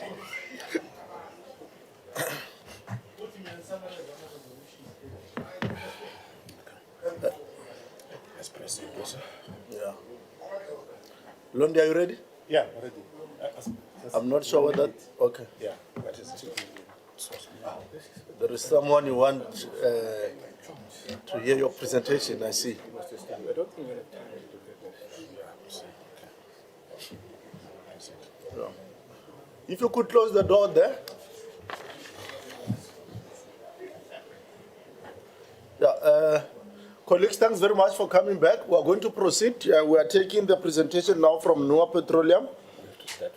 Mr. Londi Tlela, the Chief Executive Officer of NOAA Petroleum, will take us through. You have your 10 minutes once again. 20 minutes, yes.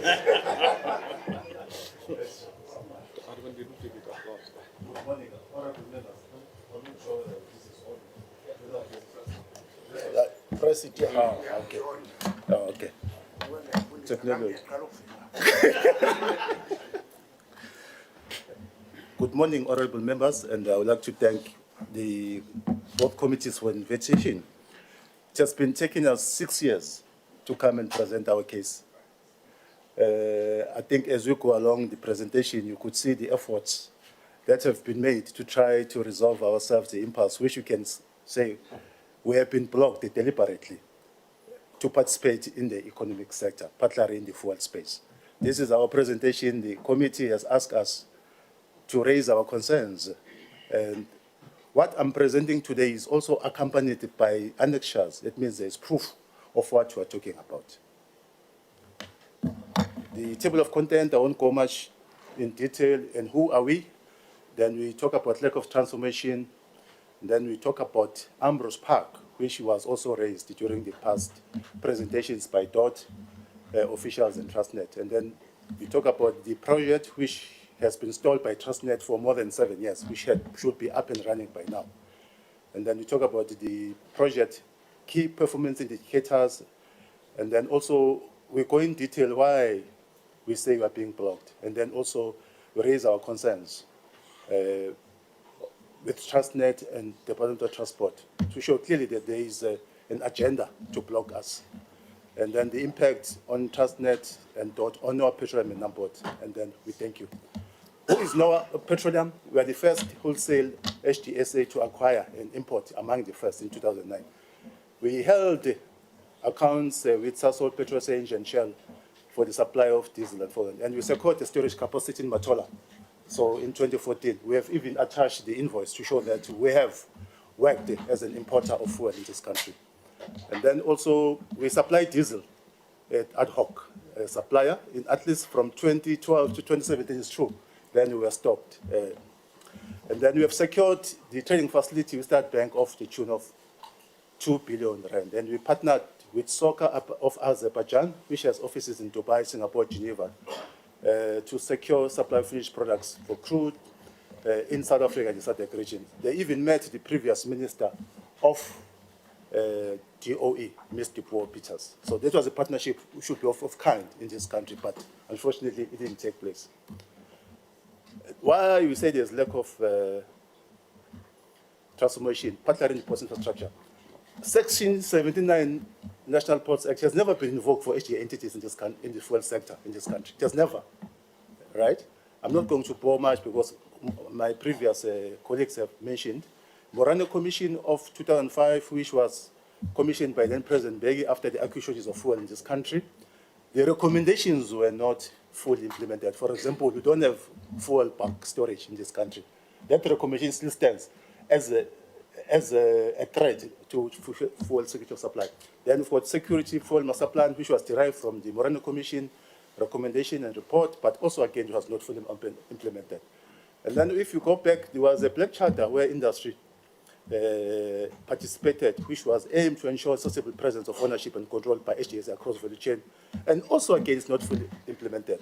And the then Minister of Energy, Tipo Puchas, commissioned Moloto Solutions in 2012. Among the findings were that black ownership fell short of the 25 target. Those recommendations were never even implemented. So you could see colleagues who were before me, we are regressing as a nation. And then the impasse between ourselves and Trusted back in 2017. 2016, we're the first black player to approve Section 79, and it was blocked by Trusted. We have provided the annexures, our application, our approval, TNP. They told the minister, we're not going to implement it. It's there. I think it prompted now the member of parliament to move one of the guys who was the head of CE because he was committed by the cabinet. So it's there. We've got all those, we're blocked to execute Section 79 by Trustnet and Department of Transport. I wish Itonze Matia was here because he was responsible at the DOT level. And then also, second case, this year, Trustnet blocked the Swiss Channel and Sudan bid in March this year, after we were advised by them, right? But I'll talk in detail towards the end of our slides. And then we have a project which is more about being blocked, and the project which has been ready for shovel since 2029, and the delay is due to Trustnet. So now we have players who have the skill, money, and so forth, as we move along to show that they can execute. But however, Trustnet and DOT are playing a gatekeeping role. Trusted as landlords have not facilitated and enabled NAPO to commence construction. No credible reason have been given by Trustnet why they blocked us, and then Trustnet have showed a deliberate process to frustrate and block our petroleum. Then the role of NAPOT is to transform industries. I think this has been covered by one of our colleagues, previous speakers. Here come the crux of the matter, Ambrose Park. Here is the map. If you look at the far right, we've got a list there of 30 years. And then that line is a pipe route. That pipe route was negotiated with Transit Pipeline, and they supported a license application, that size here. That's why we've got the license to build the pipeline, but it was blocked by Transit. So we're talking about the project that's ready to shovel, got all the necessary authorizations. But we move along to show the house, how we have been humiliated and frustrated by Transit. Who is NAPOT? NAPOT is owned by us, NOAA Petroleum. And we approached Transnet in 2016 with a prospect of the site. Coincidentally, Transnet has just, the board, approved that Ambrose Park will be set aside for the HDSAs. So it was just arrived on time, and then that time we had joint venture with Sasol to increase the Sasol footprint in the province of KZN, because the Sasol's present KZN is minimal, as opposed to Shell, BP, Total, or now Astron. Then we're the first locally held and majority-owned player in storage and distribution. Is backward integration to become a storage operator, also as a trading house. Ambrose Park is located at the port of Durban, just outside Durban, and then also is part of Transnet Port Master Plan. I will urge the honorable members, can you please keep an eye, something funny with Transnet. The Port Master Plan was launched by President Ramaphosa in 2022. As a blueprint, anything that is in Durban must be talked to the Port Master Plan. So I will urge the honorable members to keep an eye on the Port Master Plan, because something is funny, Honorable Montashe, that is happening, right? And then you know that Durban is almost 70% inflows. It will be the first terminal located outside Allen View.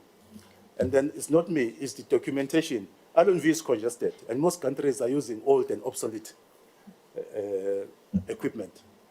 And then if NAPOT is allowed to proceed, it will, for the first time, to showcase public-private partnership with a locally owned broad blade company. Market relevance for NAPOT, That port is 256,000 cubes. Then we'll store diesel, petrol, and jet A1. And the strategic position there, because it will be the largest terminal in Africa. And it also obviously mitigates the risks since both refineries in Durban were shut down. The future of Natref, Honorable Gwede Mantashe, is uncertain. They're not telling the truth. They want to convert it into a storage, right? So it means we will be left with 2 refining capacities in South Africa. That will be Secunda in the Val, and here, Astron, former Chevron. So now we need the refining capacity as a nation to come to the party as soon as possible. And then the previous speakers has talked about the shortages of the Jet A1 in the airports. And then also our project will facilitate intra-Africa and regional trade. And also it will host the fuel reserve for SADC in Africa. We have approached SAF, Honorable Gwede, past 3 years, General Poo, even Masala, they're there. They've never responded because we know that Ambrose Park talks to the static fuel reserve as per Morane Commission, which recommended that we should have strategic stocks. It's now almost 20 years. That recommendation was recommended. It has never been implemented. And then the target markets are wholesalers and user industries such as mining, manufacturing in KZN, inland markets, neighboring countries, Lesotho, Eswatini, Botswana, and southern part of Matabeleland in Zimbabwe, Yobulawayo, Lupane, and so forth, and Zambia, Chingola upwards, right? So now, if you look at the investment profile, we are being supported by Afrexim Bank. We have got the annexure where they give us a mandate letter to become the debt financer. Someone talked about Pan-Africanist Bank. Yes, we work closely, some of us, with Pan-Africanist Bank. Afrexim Bank support NAPORT as a project facilitation for regional SADC and intra-trade for Africa. South African government has just bought membership of Afrexim in full, and they paid 1 billion this month. I'm not sure whether people have followed that. We have paid. Afrexim Bank is the largest bank on the continent. And then also we have an LOI from AFC, which had an asset base of 7.2 billion. They even give us a term sheet. The term sheet, those who knows banking, is the almost last stage before the actual agreement of getting funding. And then also we have another LOI from Standard Bank, ABSA, London, and Nedbank. And then eThekwini has supported NAPORT because they put as a catalytic project. In other words, the municipality of eThekwini will invest in infrastructure like electricity, water and sanitation, and so forth. And then the provincial government also support the project. We have provided the undershares for all what I'm talking about, except point 4. Afrexim Bank, we have got the mandate letter. We give it to members of the House, AFC, and then also the letter of support from KZN government. The project key performance indicators, IR at 20%, payback period is 8%, and we have incurred 115 million. It's our own money, I must say, from our own pocket. So we closed shop and then we took and developed the project with the hope that we will one of the players in the fuel space. And then it will create 1,500 jobs. Very funny because South Africa has high rate of unemployment during construction, and then 1,000 jobs post-construction. And then rates and taxes to be derived is 35 million by the province in KZN and municipality, and fiscal will, through income tax payer will derive 300 million. Transnet itself will get 250 million. So if they have allowed the project to continue, they would have by now earned more than $1 billion. Milestone achieved, we've got AIA in 2018, basic engineering design, detailed engineering design. You can't get a NELSA license without detailed engineering design, and all this. And then we have the financial modeling, market study, project information model and PIM by Ecclestone. Off-takers are Sasol, Total Energies, and SDSA. So people might argue why, because we wanted the project to be bankable as much quickly as possible. The banks look at the balance sheet, right? But we have the allocation of the SDSA entities.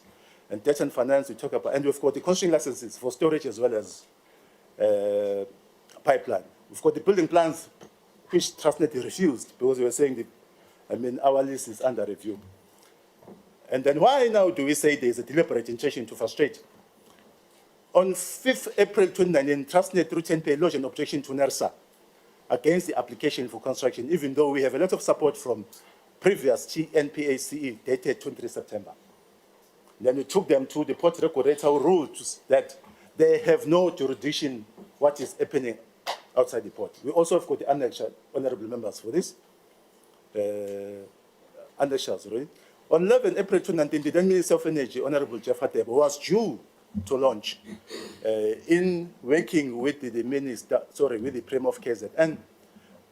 And then in June, same year, the then Minister of Public Enterprise, Pravin Gordhan, halted the launch, citing pending investigations by SIU, forensic audit on number of spark leases and so forth. And then we had steering committee meetings that was established by Transnet, which comprised of Transnet Pipeline, Transnet Property FR, including SFF. SFF was part of this project because they were going to fund and operate the switching station and the entire terminal. So SFF, as a strategic national asset, were part of this entire precinct to empower the black players. And then Transnet, out of blue, they stopped it, and they stopped communication. We have even emails. So what we did, we reached out to acting Group CE, Tau. He ignored. We met with Popo Molefe, who was the chairman. I've got Annexa's email where he instructed Transnet executives to resuscitate the steering committee meetings. He even went to Mohammed to say, please resolve. It's all in the emails. It's all in the emails. So the question is then how much one can do, right? So it's all in the emails, honorable members, right? He even himself was frustrated to say, look, you are trying to change the image, just to quote in one of the emails. How then do we resuscitate the battered image of Transnet if you executives behave like this? It's there in the emails. And then the continuation, why we stay, we are being blocked. As I said, there was no fair communication until our lawyers, because African Bank and other players wanted to vet the lease. We reached out to Transnet because there was an ambiguous clause which says that you need to acquire developmental rights within 2 years. Then we wrote them to Transnet before. It took them 3 months to respond. It's become fashionable, this our government, where I don't know whether because we're a black player, we're being not taken serious, you know. So it took them 3 months. Then they used the very same query to say the lease has lapsed. Then we said to them, but the lease has not lapsed as far as we're concerned. We have a letter that we wrote them back. It's also part of the annexures. You, as Transnet, you must prove. Then they disappeared for another year. They didn't come back. And then what was even funny was, during that period, they even invoiced us for 2.5 years. Until we told them, how do you invoice us if you say the lease has lapsed? Right?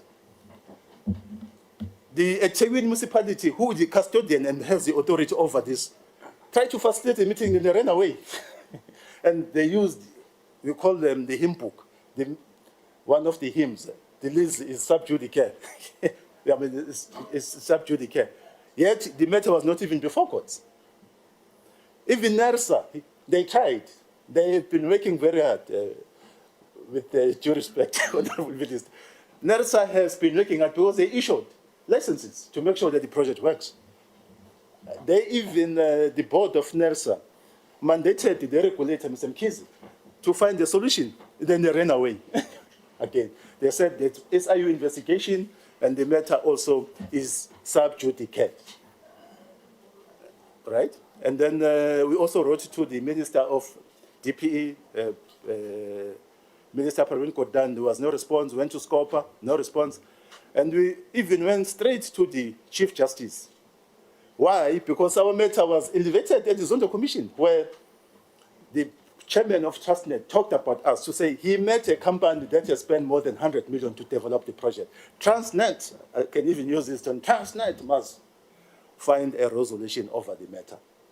That is why we went to Zondo to say, this Chief Justice, this is us that the previous board chair was talking about. Can you please assist us? Because it was in our interest to make sure that the project commences construction.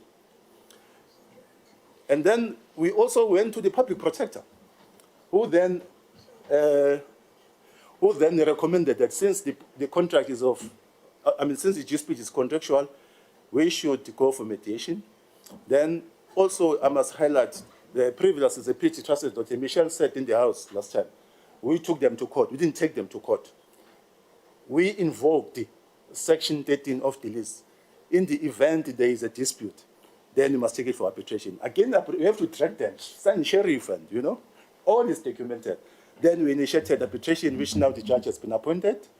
The matter is before on the 13th of November. We continue, it's why in Naport we say it has been blocked deliberately. Forest investigation, yet there were no wrongdoings against legal review, claimed that they taken the list for legal review to date. No outcome was never communicated to SIU. Ambrose Parkleys is yet no case number against Naport and no name of the investigator, and list has lapsed. And we call this Trustnet hymn book songs. Whoever comes in must sing these hymns. They will have come to the house to say, this is the problem with the list. They will have cited this because we have been observing and following. So we call it is hymn book song for Trustnet executives. However, as mentioned, that we have met the developmental conditions as stipulated within timeframes, as presented in slide 12. And then mid-2024, the KZN Department of Economics, because the project is one of the strategic projects for KZN, they facilitated a meeting between ourselves and Trustnet, which then Narrow yourself towards. Yeah. So, say 3 minutes. 3 minutes. Yeah. Narrow yourself. Yeah. Who then said that we come to the meeting that took place on the 8th of November, and then we requested to submit the unsolicited bid, and then which we did. Then they stopped it on the 13th of January, saying that there was SIU investigation. Then we went to the SIU, and then the SIU gave us a letter of clearance saying that there is no wrongdoing that we have done. We can commence and work with Trustnet, and then we approached the current Group CE, and then to find the resolution, he didn't even want us to meet with us. He just sent the letter that the lease has lapsed. So our question is it standard business practice or ethical for Trustnet to take in unsolicited investment proposal to tender? Because they said they're going to take this to the RFP. And then major concerns with Department of Transport. We met with them 11 April this year to brief them on the project, and then they advised us that we write to the minister, and then we also sent them a letter from the SIU. We met with DDG Matia, who told us that there is nothing Dodge can do because the previous executive acted ultra vires. And secondly, we are not supposed to be the port operators because we are outside the port. And thirdly, Trustnet does not believe in the port master plan. However, the minutes of the acting DDG were never shared with us, and no response up to date has been received from the minister, Chrissy. We have spent 115 million from our money, and then for 8 years we have no income. We sustain ourselves from personal loans, and then we lost opportunity Horizon Terminal wanted to invest. We met with the acting executive before, who said they will come back to us in 6 months, but never happened. And now we're on the brink of losing the current off-takers. And NERSA have asked Trustnet, we have asked NERSA through Trustnet to show us an example of developmental rights. To date, no example has ever existed. The question is, what is influencing Trustnet resistance of Naport? I quote before I end, each generation must come out of obscurity to discover its mission. Fulfill it or betray it, close quote, Franz Fanon. We are not going to bow down because it is unjustifiable to economically sideline us, and the policy of economic injustices will never go unchallenged. I thank you. Thank you very much. Thou shalt not betray your mission. It's fine. Thanks very much. Honorable Masina, quick comment. No, thank you very much. I think this is one classical case of people who are approved, but as soon as you discover the color of their skin, you remove them, having spent money. And I don't think this is something that as Parliament will just easily accept. This is one area that will obviously have to take a very clean focus using the parliamentary legal system to see how we can pursue justice on this specific matter. But we will deliberate here in the committee in the main, because the use and abuse of Section 56 when it's black and Section 79 when it's white, it's not something that is sitting well. And we established this even in our first engagement. I think we can move to the next two presentations, or you can conclude for discussions. No, thanks. Honorable Mantashe, I see every time they say transport is not responding, you are looking at this chair. And you are not even looking at Masina, you are looking straight to my eyes.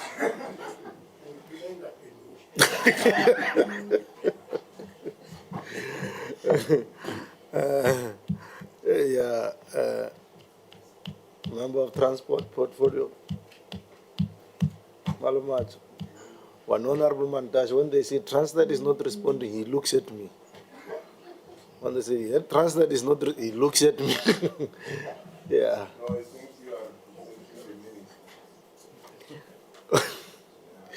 No, thanks very much. Let's call NERSA. And NERSA will be followed by Central Energy Fund. But before maybe but let's take NERSA for now. Before Central Energy Fund, we'll tell you how it must unfold, that part of the Central Energy Fund.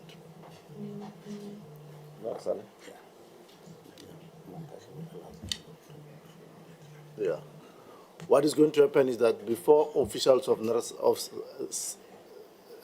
CEF comes in, Honorable Mantashe will come in to lay a basis. Yeah. Now the platform will be yours. What you do with that platform, if you want to respond to or take us through the slide, it will be up to you. But the opportunity will be yours. But let's allow NERSA to come in, the regulator. Thank you very much, chairpersons. Greetings, honorable chairpersons, honorable members, honorable Minister Mantashe, colleagues in the House. I am from NERSA. NERSA is made of the body of 9 regulators, of which I'm one, regulator members. And with me is Martin Untitled, who is head of department for licensing. My name is Mosin Kize. I'm happy to be given an opportunity to present. But I also think that in every good restaurant has got good cooks with a chef, as well as good waiters. And as I listen, I get to understand that we could have cooked this meal better. I would be happy to be presenting whilst we're busy in the kitchen. And it's unfortunate that I've got to present today in this format. My outline of the presentation will be around the issue of the context, just to provide context in terms of NERSA's role and mandate, and third-party access challenges to licensing and sector transformation. Then I'll talk to matters that are pertinent to the Section 79 directive, and then get to the conclusion. I would just like you to draw your attention to the bolded words there, especially when one looks at inequality. We also consider the issue of crude oil and gas production. We've got potential, but the production is still not there. And I just want to stress here that we've got a white paper on energy policy, which is a blueprint energy policy document. Because that document actually points to all these other pieces of legislation that came. Because you notice that in this sector, we've got a lot of legislation that is 2003, 2004, 2005, 2006. And there, the issue of the role of the state is also highlighted. I think it's very important to be clear in this sector in terms of the role of the state. I must say that personally, I was very much pleased when I saw the launching of the South African National Petroleum Company, because we had long been trying to say, let us have a state-owned oil company, and following out of that. And I must say that at the same time, we've had a petroleum sector that has undergone major landscape changes. I mean, if you talk to this sector, you need to look at the 1998 oil price collapse, which plummeted to $10 per barrel. And then you go to the 2005, 2006 oil shortages, fuel shortages that were resulting from the tightening of the specification to remove lead, amongst other things, from fuel. And that led to what we have as the investigation that was chaired by Muirane. With that came the issues that have already been mentioned. I don't want to repeat those. Then we've got the oil price that rallied to close to $150 per barrel in 2018, which then also, 2008, which then led to was also part of the challenge with the global market crisis. That financial crisis led to the second half having that price plummeting to about $40 per barrel. Then you move on. You've got the issues of COVID, which also had the challenge because you even had the anomaly of having to pay to store product because there was an oversupply.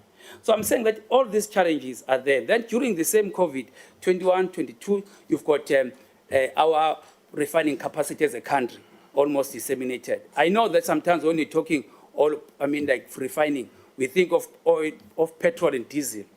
There's issue of jet fuel. There's issue also of petrochemical products.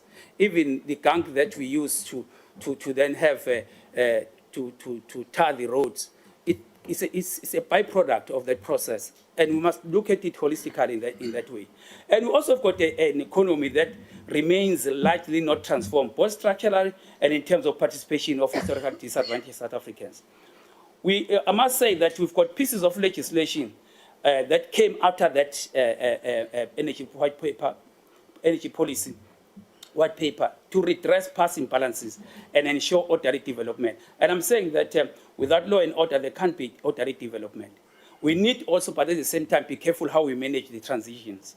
We also need to look at also the fact that we have started, sometimes we start a process, we don't really get it to a conclusive end. As we sit here, we speak, we had petroleum and liquid fuel sector codes that were developed and submitted to DTIC, but to date, no progress really to a finality has been seen. We also need to also look at the issue of risking analysis paralysis. A lot of things that they take a long time to really bring them to finality. This IVP strategy engagement started way back in 2017. It started as if there were going to be Section 56, which was going to then enable participation by triple PEs. We engaged, there were workshops that were held, and we as NERSA, we've been sitting and saying, what is happening in that regard? And only recently one has been consulted on this. And there are other matters. I've just cited here the gas amendment bill, which was started around 2013. In 2015, I was presenting it at NetLeg, but it's still not an act. I'm saying these are the things that are there. And it's important if we want to look at the sector really prospering. This is just briefly what NERSA is about. I won't bother you with that. I take it as read.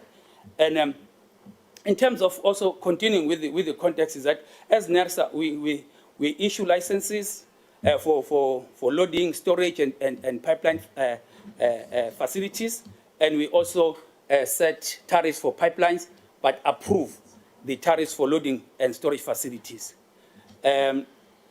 So we deal with the issues of allocative efficiencies in terms of licensing and third-party access, where there's a competition for the market. People want to go to the market. And then we look at economic efficiencies in terms of tariff setting, underlined by operational efficiencies and risk involved, which then talk to these economic efficiencies. I just want to, in terms of context, also to say that there is upstream where there are a plethora of regulators. And there is also a situation where we've got fragmented regulation of the value chain with different pieces of legislation and authorities involved. We as NERSA have got a memorandum of agreement with the TNPA as well as Post Regulation of South Africa, and we've got a memorandum of agreement with the Competition Commission. I'm mentioning this because one of the things that I highlighted when we had a discussion with the Department of Transport is the issue of looking at this from a value chain perspective, not just to zoom into the storage tanks only, but to look at the whole chain, even the issue of the banking sector in terms of how they will enable the players to be able to get financing on time to import. This is just roughly a depiction of the liquid fuels value chain, where you look at imported crude oil and then it goes to the refineries. And I must stress that some of the players, because they were refiners and creating jobs in the country, they had to be treated, taking due regard of that. During the apartheid era, moving into the democratic dispensation, there was a move from being more protectionistic to be less protective to the to these refiners, where you've got a situation where there was this import and export regulations, which also came out of the impetus that was given by the Morana Commission to say, let other players also import. And now that you don't have those refineries being no longer operational, then the question is, if that was strategic, then it means that the storage, the coastal storage has even become more strategic in terms of how the country manages this sector. There are the other issues that I don't want to bore you with them. I'll just continue and then talk to the challenges that we're facing. We've got the challenge of the license tenure and investment uncertainty. I think we should not shy away from the issue of saying, if you have a leasee, at least let there be a security of tenure. To work on a year-to-year contract, lease contract is not is a good thing to have. So it discourages investment and capacity to expand, as well as infrastructure upgrades. The issue of sector landscape shifts. There's been landscape changes that we should not ignore, especially the closure of coastal refineries. I've said this, I won't repeat it. We are also looking at the issue of the vulnerability, because if you are relying on import of product, the refineries themselves, they were acting as buffer capacity to take some shocks. So if you no longer have a refinery and Eastern farm, it means that the system that you have must be optimal. So any disturbance with that could easily result in a shortage of products. Moreover, if you are storing crude oil, it doesn't help you in any event as a strategic stock. You need to be able to have a finished product to deal with that. And if you've got finished product, you must look at to turn this product around. And then the issue of regulatory fragmentation, which talks to the overlapping mandates and divergent objectives. This, for me, also talks to the issue of the primary legislation being outdated. As I said, we're talking to legislation here. There has been 20 years in implementation, more than that, if one considers that the time it takes to draft a bill and get it to an end. And that on its own is a concern. Also, we've got this situation that has already been reported here in terms of Naport and Lanele, them being 100% BEs, which we as NERSA, when we approve these construction licenses, we're believing and thinking that they are going to really contribute significantly in terms of transforming the sector. Unfortunately, it is the way that Mr. Hlela has explained it, and I don't want to go back to that. And then the matters that are pertinent to the directive is where we consulted prior as NERSA, prior to the issuance of the directive. I must say that maybe before I get into those questions, to stress that we do look at the issue of third-party access. We're limited in terms of the transition from the old regime to the new regime, beginning of 2005. Section 4 empowers us to monitor and take appropriate action to ensure that access to petroleum pipelines, loading facilities, and storage facilities is provided in a non-discriminatory, fair, and transparent manner. There are permits that NERSA to get and store information relating to the operation of the pipelines, loading facilities, and storage facilities. Also, we've got Regulation 3 that deals with those. So we do monitor, but it's only in terms of uncommitted capacity. Other regulators, like the Canadian energy regulator, had for some time for its pipeline put a order to say these established players would say, give 10%, reserve 10% for new players. You would have that kind of, but it's all a question of legislation. We are a creature of statute. We can't operate outside of that. And then what we consulted, we had loosely defining the term consultation to mean discussing issues. I had an engagement with DDG Madia. That was on the 12th of August. That was via MS Teams. He was informing us about this challenge, and then also about the two Section 79 application, and seeking some advice or insight from myself and the team regarding the IVP. But now when we're not cited with the details of what the intended decision was going to be, because as they would say, the devil is in the detail. And also, it was highlighted that there's a deadline of the 14th of August for them to make a decision or recommendation to the minister. So a week prior to that, I had a call coming from TNPA inquiring about the licenses at IVP, which I responded to them in terms of who those people were and maybe roughly what the capacities is. Then in terms of NERSA, as NERSA, we've got a formal way of dealing with consultations. They follow a particular prescribed route, as opposed to meetings for information sharing. So this was more, if I can say it, looking at it as an information gathering session, which I clearly provided. In that, in discussing to them, I was just concerned about a few things. Let me mention them here to say the top structure ownership. There is still a challenge that in terms of the oil companies arguing that the tanks and the infrastructure associated therewith is theirs, vis-a-vis being 10 PAs. And that is not, there was no clear clarity in terms of how that matter was resolved, because I think it's also an important matter to put to bed. There was also a concern from our side to say, what is the role of SEF? Because we've got SNPC. If you look at even that 15%, SNPC on its own, they will take away that. And also, we don't want a situation where you've got a state-owned entity obliged to be a facilitator and not necessarily a player, and also getting to a situation where they must be seen as if they're the ones to facilitate that, and the other guys are being absolved of that. So that was a concern. We're also concerned about the value chain outlook. We felt that it was too narrow. They need to look at all other segments that could be actually hampering transformation in the true sense. We note also that even in the changes, the existing oil companies, there's been a change from typical refiners to also bring in traders, which on its own has got another dynamic that we need to take care of. As well as the landscape changes and the challenge of foregoing an opportunity to bring in triple BEE. I think we talked about the issue of meaningful transformation. I think some years back in the 2010, around there was a vendor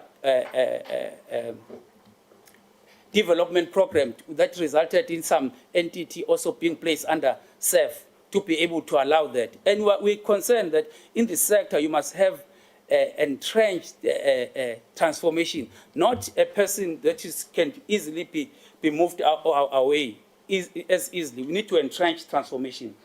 And I must say that when we discussed, I said that personally I favor the Kenya model that was put there, to say let the sector, let the public sector or the state hawk the infrastructure that is there and be able to create a platform for coexistence with all these players that are there. Because at the end of the day, there is an issue of private sector being private sector, irrespective of whether the leader is black or white at the end of the day. That dynamic must also not be lost in engaging. So we needed to have a look at the issues of a mutually beneficial coexistence. And then moving on, we then accidentally got to know that the Section 79 decision had been taken when we had a meeting with Transnet Pipelines on the 16th of September. We then had a process of trying to get to that directive, which we are still looking to receive from the official channels. I then got a flurry of complaints from EPTC as well as IFSA, as well as other private individuals that were complaining about when they heard about this. We only managed to have an engagement with TNPA on last Friday, and then we agreed that we're not going to talk details until after this, and then have an engagement to see how we practically look at this. Because our concern is also on the practical implementation of this, because some of them, they will require changes to the license conditions of the people operating at IVP. Right, I will then continue to say that these are just the licenses that are there at IVP. And here, in terms of the link, from our side, we're saying that we do set the tariffs for these people. But I think there's another issue that I think is very important for me to mention before maybe I move away from here. There is there's an issue of the storage facilities as they are. Then the link of these facilities to the beds. Maybe I must just go back to say, you know, these are linked to bed. Like if you look this side, sorry, if you look the beds that are there. So there is also a terminal operator agreement, which terminal operator agreement will say you can get to this, but you still need to go through these players to be able to get product imported, because they are the ones that have got the loading arms that are getting product in or out of the port. Right, in terms of the tariffs, as I said earlier on, we do set the tariffs. When we hear this clock this side, it means your time is up, but let me give you an opportunity to wrap up. Yeah. When I'm looking at this, I'm saying that we do have the regulatory instruments, we do set the tariffs, but we don't regulate chemicals. We're looking at fuels and lubricants, as you also have seen there in terms of the list of those players. In terms of the conclusion on this matter, we're saying that the decision and action basically is appreciated when it comes to being decisive, but we also we're concerned about how things were just done rushingly towards the end, when we, as I said, we need to be able to cook the meat properly. We also need to take bold steps to transform the industry. We should not be ever learning and not implementing. We need to adjust to the landscape and foreseeable changes. We need to also to consider the issue of security of tenure. We also need to consider that there's a new kid in the block, the South African National Petroleum Company. We also need to expedite the resolution of NAPOT and land leases to enable progress. Let's just be decisive. We also need to improve consultation among all role players involved. I will leave it at that. Thank you. Thank you very much. I wanted just to...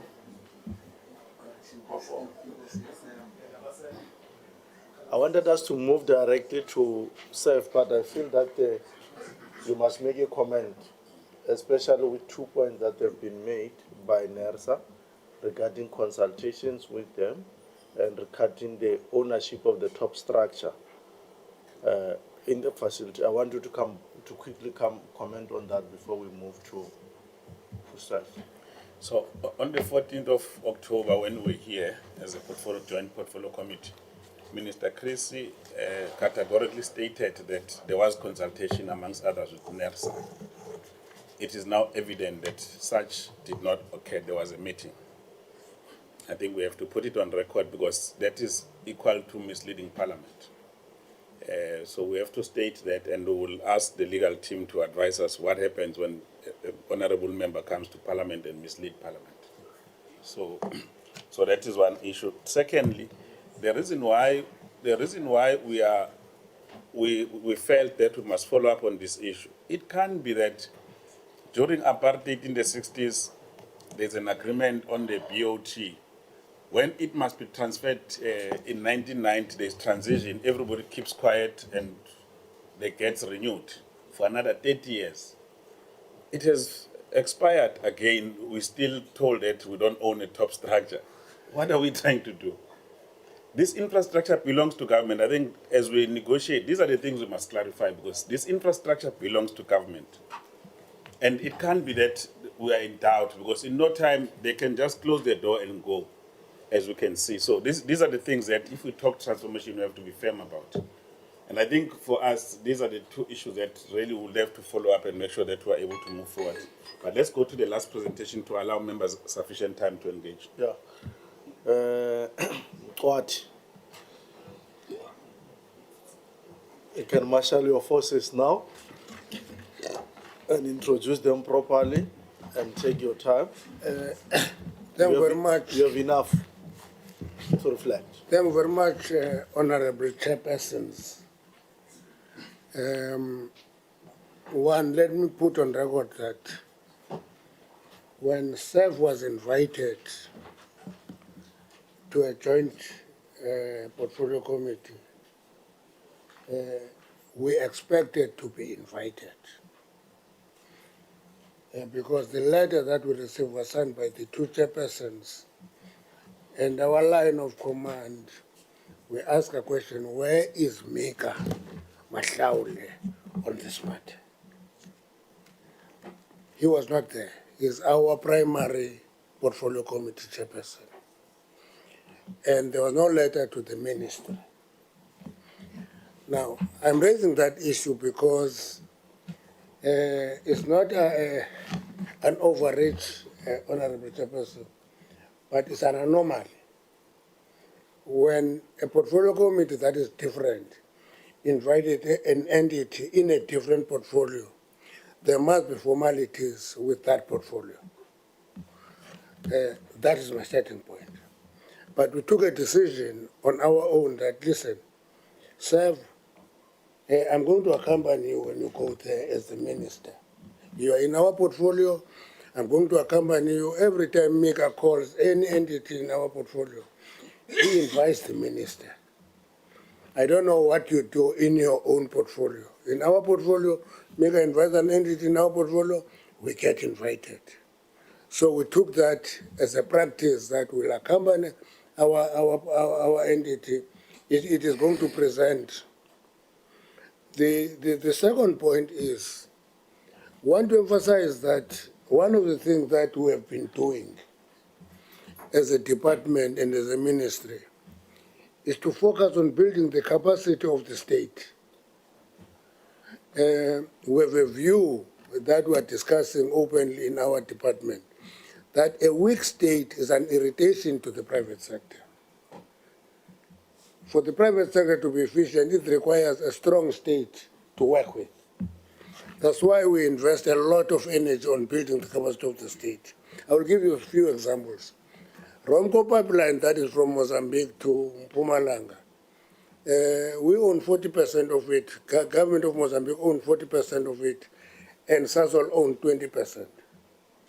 So that was a deliberate decision that the state must have capacity to participate in that economy.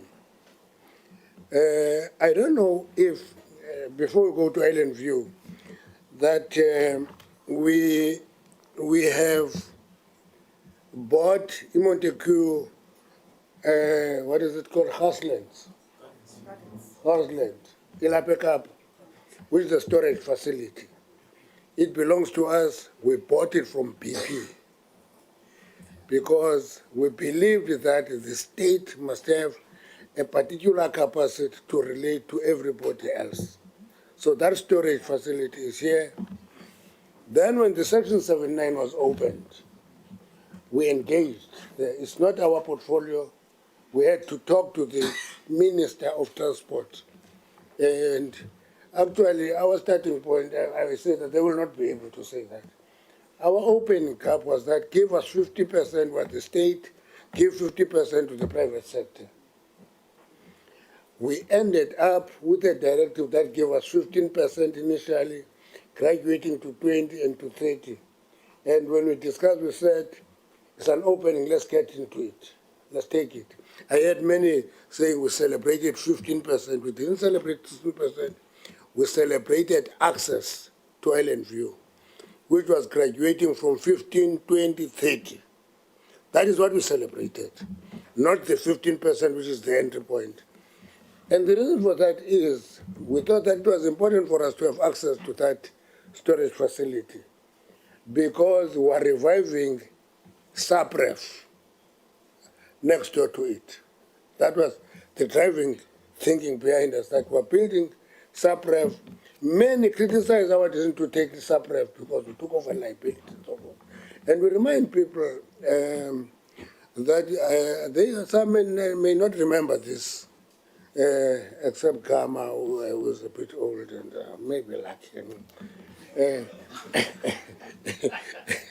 Who may remember that? He's Honorable Montana, not that lucky package thing. Who will remember that checkers, ShopRite checkers, took over OK Bazaars for R1. That was not the actual cost. The actual cost was the liabilities of OK Bazaars that were taken over. And when we took SAPREF for R1 from PP Shell, we knew that actually the actual cost is in the liabilities that go with it. But we took a decision consciously that we're taking it, we need to revive our refining capacity, which was totally collapsing because a few years earlier, Engine collapsed a refining capacity in Durban, and nothing done was it. They turned to storage facility. Then it was SAPREF. We said, no, let's go to SAPREF. We'll do everything to revive it. We're busy with it. Because we're driven by insecurity of supply. That is what drives us. Now, the debate here is about storage. That is the debate here, storage. Without having the perspective of importing versus exploration and drilling. South Africa has a lot of potential of drilling both oil and gas. We're battling in that area. Actually, it's a lone battle. We fight it alone in our ministry, where every time we drill for gas, we discover it, we end in court. Namibia on the Orange Mouth is drilling 24 wells north of the Orange Mouth. When we started to drill 3, we ended up in court, and the judgment was against us. So that is the essence of what we should be talking about, our ability to produce our own oil and gas. Shale gas, the regulations have been issued now. They want them gazetted. Once they are gazetted, I can assure you, Honorable Chairpersons, that we will lift the moratorium a day after, immediately. And I know that when we lift that moratorium of shale gas in the Karoo, we're going to end up in court. And it's a lone battle that we fight every day. We are convinced that oil and gas are the future in this country. That is where the growth will come from. So I want to leave it at that and allow the entity to present. But let me make one last point. I'm worried about what is apparent emphasis on SAF, which is a recipient. Okay, it's a recipient, it's given to us. And I haven't had aggressive discussion on the 85% which remains with the majors. Maybe I will get it as we go on. The issue is not with the 15% which is in SAF now. The issue is the 85% which is with the majors. That is what should be discussed. And transformation cannot be excluding state. An allocation that is given to the state is part of transformation. Yeah, so sometimes when we define the transformation, we exclude the state and talk about black players. It's both. It's black players, it's the state. That is transformation. If we don't, and so I didn't get that emphasis. Maybe in the discussion I'll get it. And the issue therefore is, I was asking the team, last night and today. What is this aggregator? Yes. And they tried to give me a very complicated explanation. And I didn't understand. I asked them this morning again, guys, what is this aggregator? Is it a redefinition of the role of self? What is it? And I'm sure, and I said to them, in your presentation, please give the committee, because this is not the Mineral and Petroleum Committee, some outline of what SAF is. Now, if you are going to redefine its role, you may be breaking the law, by the way. This aggregator type thing, I don't understand it. Okay, I don't understand it. Sorry, Honorable Chairperson. You say it must be aggregators. You don't aggregate. So the aggregator kanjani? Singenanto. Now, and I interpret it as, we give you 15%, but you have a responsibility to distribute among black players. It's a misnomer. It's a misnomer. That is not where the value for black players should come from. It should not come from the 15%. It should come from that 85%. That's where it is. That's where the value is. And I'm leaving it, but let me allow the team to make a presentation. I was just introducing them. Look, this is the SAF group. We call SAF a group because it's a group with 5 subsidiaries under it. Okay, it's a group company with 5 subsidiaries under it. Ayanda Noah is the chairman. She insists on that. She is not a chairperson. She is chairman of the group. She insists on that. Thabo Mkoka is the acting CEO. And we were having running battles with him. I said to him, you are an economist, Dr. Mkoka. And economists are not running operations. They must do complicated analysis. We have not settled that debate. Is going on. It's a running battle between us. Because I think if we lock that capacity to do detailed analysis for operations, we may be depriving ourselves of the maximum benefit we should get from that brain. I'm leaving it to them, make the presentation. No, thanks, Mkwati. As they come in, you now with your understanding of aggregator, now you understand why you are here. Because when we got the presentation that SAF will be an aggregator, we really wanted to understand how does then they become an aggregator with 15%. And I think that's where the uproar was coming from. But I think they'll come in. It is not our intention to redefine the role of... Honorable Chairperson, how do you aggregate when you don't have? That's why we wanted you to come and tell us, how do you want to aggregate 15%? You don't have, but you must aggregate. What does that mean? In our final analysis, Minister, we thought that here is a minister who wants to be a security guard in his own house. Given a little, and then they must now, your children must come and fight for the 15%. No. I don't think that's what 85%, yes. That's what the value is. Over to you. Thank you very much, Honorable Chairs, and thank you also, Patiswa, for the introduction. I do stand on the established protocols, as we have already been advised that the time is limited, so I'm really going to go through the introductions very, very briefly. Again, my name is Ayanda Noah. I'm the chair of Central Energy Fund, a group of companies, hence I'm the chairman. And Dr. Mukoka here is the interim CEO of SEF.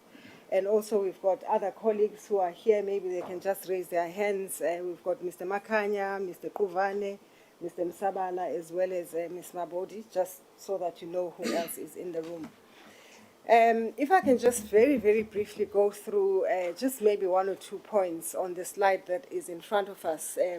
That SEF is a Schedule 2 company, meaning that we've got to make a living for ourselves. We don't depend on government or the shareholder to give us money, so we have to go and work. Our mandate is really derived from the SAF Act, and it's really about the security of energy supply. And so the points that were raised during the previous presentations really talk to our mandate in terms of what we do.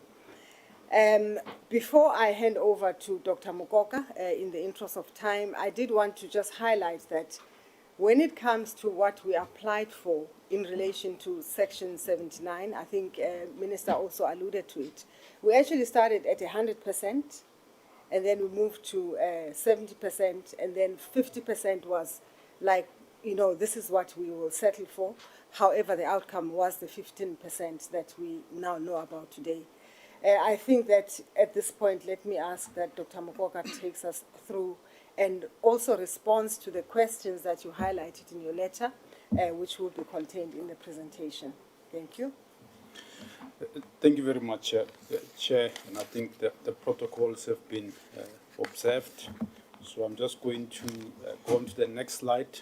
But what I will do is that there will be some slides that I'll skip in the interest of time, so that I can get to the slides that are answering why we are here. The first portion, Chair, just provides an overview of SAF, who we are, as a group of companies indicated by the Honourable Minister. And just to give a perspective of the current refining capacity challenge that we have, which also makes this island view discussion quite topical.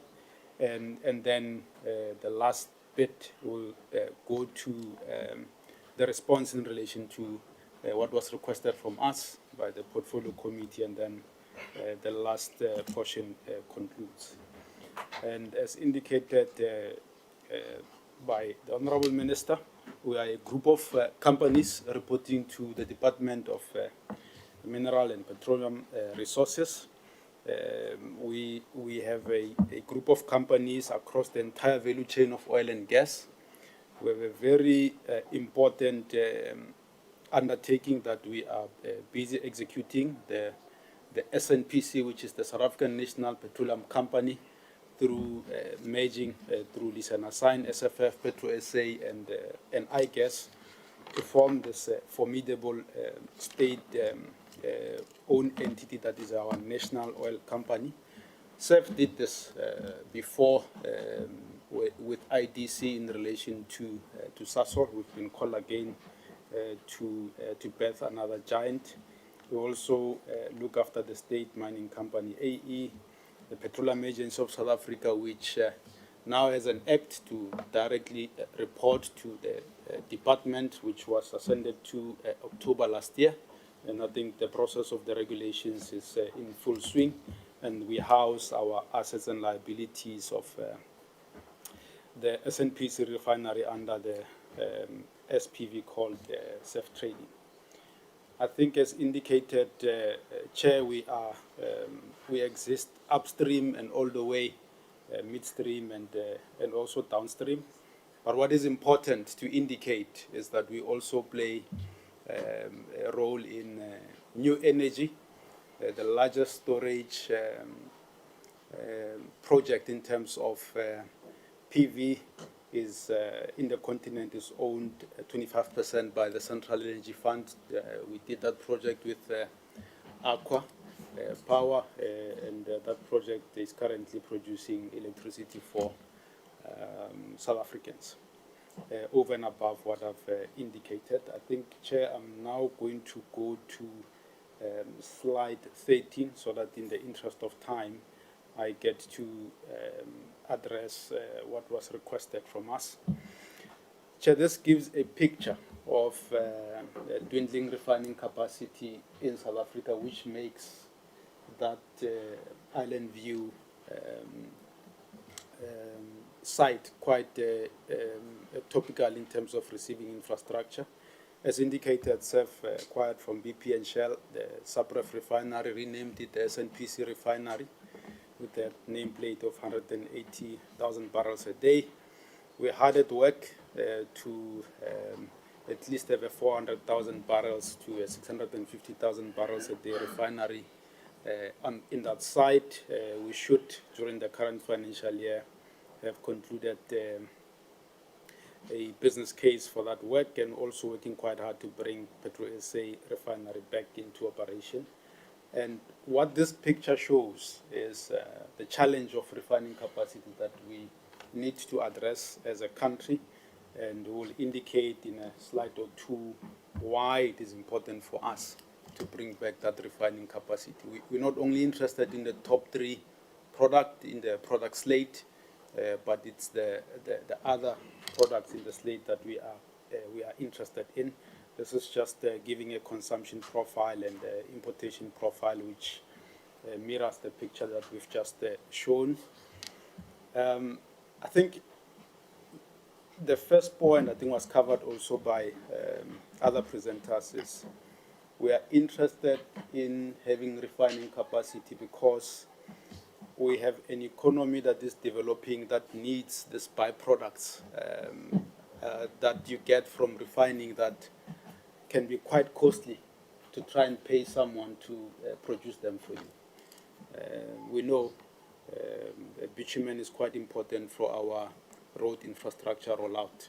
If the price of bitumen increases, we all know what happens to the price of building roads, and it's an important byproduct. We know how important HFO is in relation to electricity production and industrial applications. And for us to continue to also be competitive, we need to produce lubricants at a much more affordable scale. So these are some of the byproducts in your production slate of a refinery that are critical for our development as South Africa.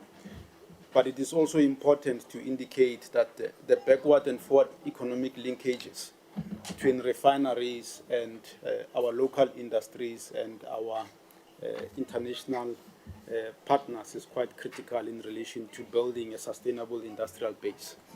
With the shutting down of the refineries, you just have to look at the impact in relation to the local and regional industries in the country, but also the masses of the skills that we have that have been displaced simply because they can't be absorbed into this periodic shutdowns that we used to have that used to be good for the industry.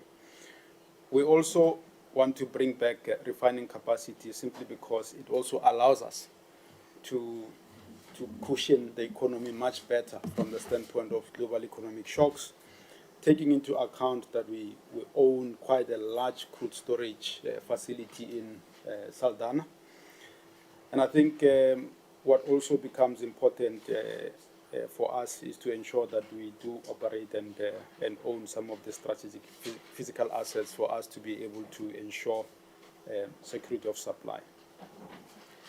I think, Chair, it's also worth noting to explain why is it in January 2023 we applied for a Section 79.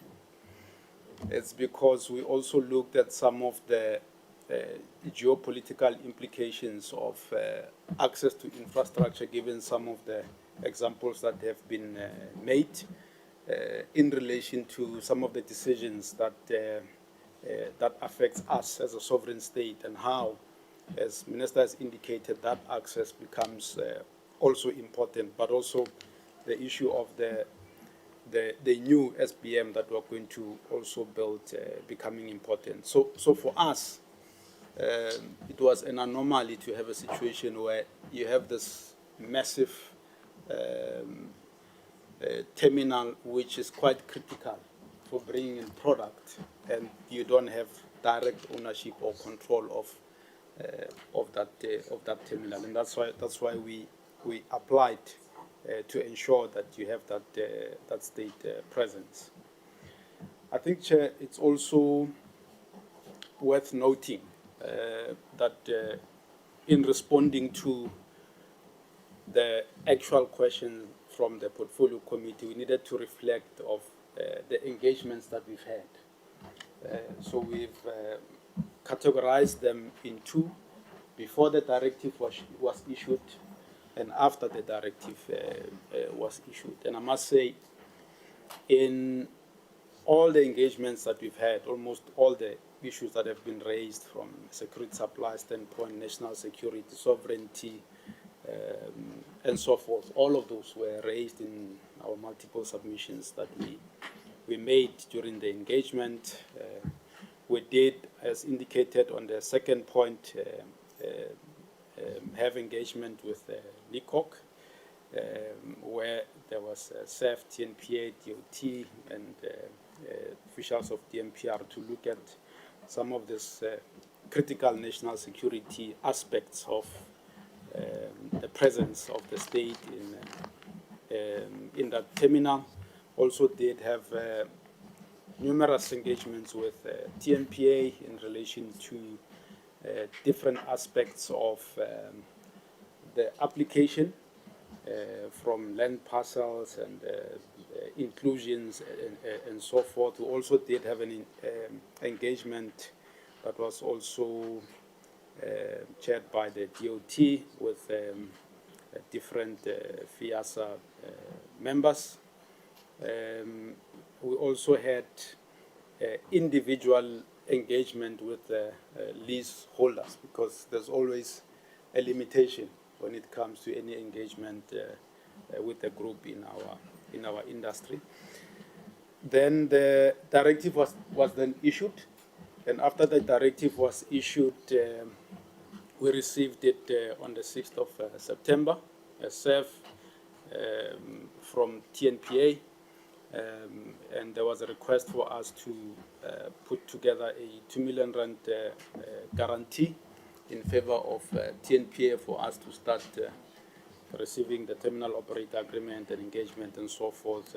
We duly did that, and also raised some of the issues that came out of the directive of immediate access, that I think there's a lending in relation to how that gets regulated between us and TNPA that has been finalized, and engagement also on the location of the SBM, that is a new multi-product SBM that CEF as the state needs to build, with the aim of it being able to decant VLCCs in order to get the efficiencies and pricing for purposes also of ensuring security of supply, and also engaging on the land parcels that are going to support this SBM that we need to build.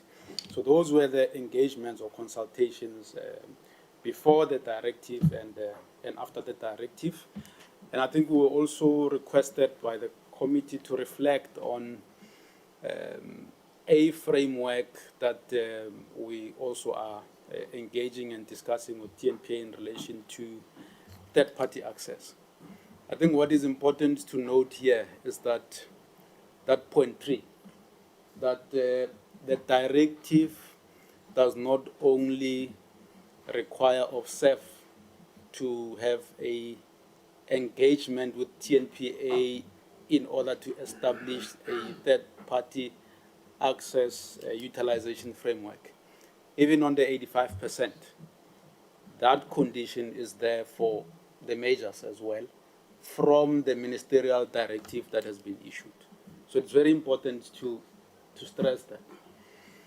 Consideration of broad-based inclusion are not only in relation to the allocation of the Central Energy Fund of 15%. They are also in relation to the 85%. That comes directly from the directive.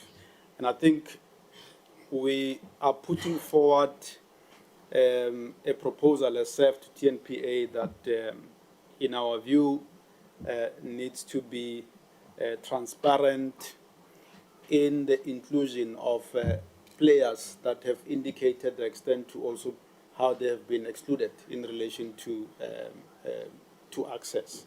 We're saying over and above adhering to the norms that are there at the terminal, we are saying that it is important for us to have a situation where One, there's a creation of a transparent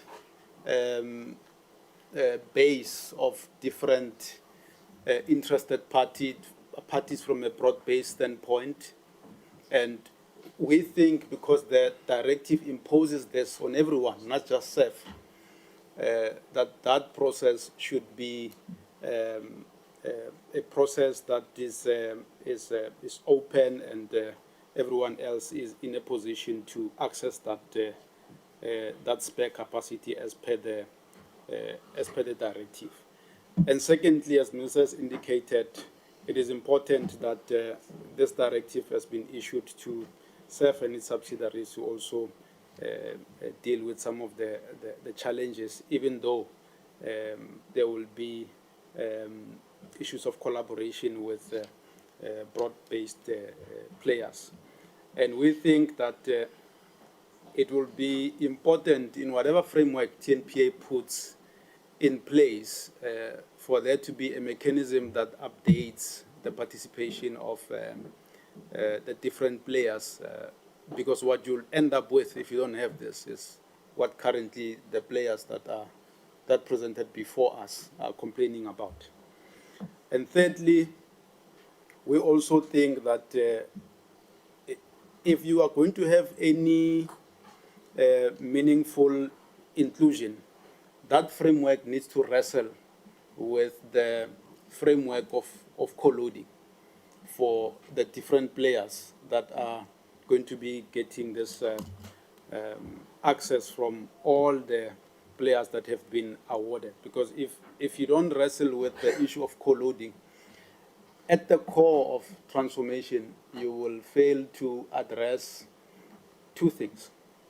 The first one is the financial depth that is required with bringing a full vessel. It can range between 800 million to 1 billion. Two, you will have to also wrestle with that player getting a full cargo from a refiner.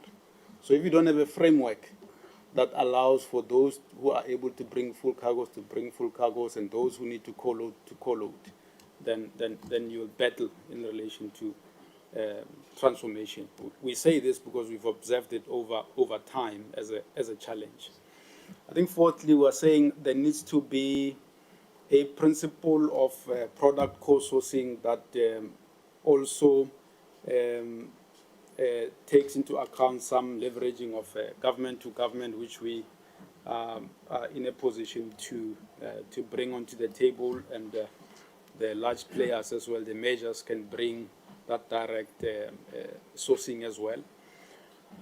Other presenters have indicated the issue of the financials also being a challenge, and I can indicate here this is one of the biggest barriers to entry for players who want to bring product, because you need to raise a letter of credit that is going to be a cover for anything between 60 to 90 days before you get your money, from the time the refinery gives you the product to the time you pay. So if there's no real discussion in relation to a framework that includes small or big players in relation to those instruments, there'll be a challenge. As indicated, there are some that are able and have over time managed to get these instruments. But if you want meaningful inclusion, you need to deal with this. And of course, we've observed something quite strange, Chair, that when a black player at times brings in a parcel, there's always a complaint that they raise that there's some challenge that leads them to make a decision to give up their cargo, because there's some problem that is linked to demurrage that they ultimately suffer, that makes them not to realize the full margin when they make the decision to bring in that cargo. I think we intervened in a case like that a week and two ago to try and assist. And I think what we also indicated, Chair, was that the issue of efficiency and effectiveness in terms of planning will have to be at the core of what brings about change in that terminal.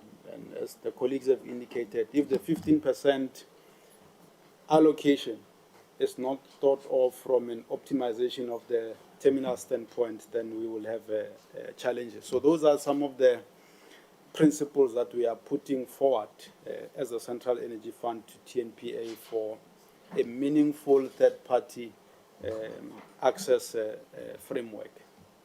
And this slide, Chair, goes into detail to say, in our understanding, the 15% or whatever allocation that is there is not a privilege. It's taken as a directive, and NERSA was here indicated some of the considerations that will be there in relation to pricing, regulation, and so forth. Secondly, our view is that there needs to be an operating model that is different from the one that we currently have, given the challenges that black players or small players have faced. And even with the 15% that is there, it calls for a different operatorship of the terminal, so that you don't have a situation where you don't have efficiency and effectiveness. And we say, Chair, there will obviously be commercial terms for the players that come in and use this capacity, be it the Central Energy Fund or the majors, because you have to pay cargo dues, and the pricing will be determined by NERSA as well.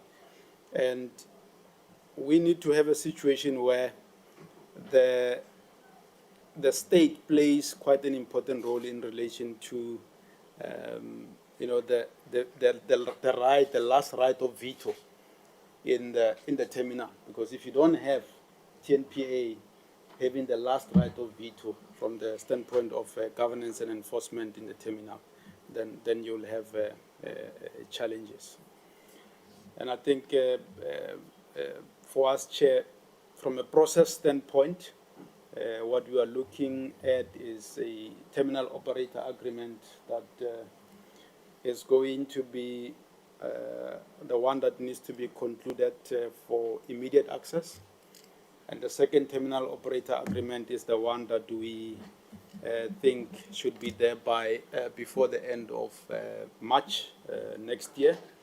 And some engagement, as indicated by point 3, is that we should conclude also land allocations in relation to the development of the SBM. We do hold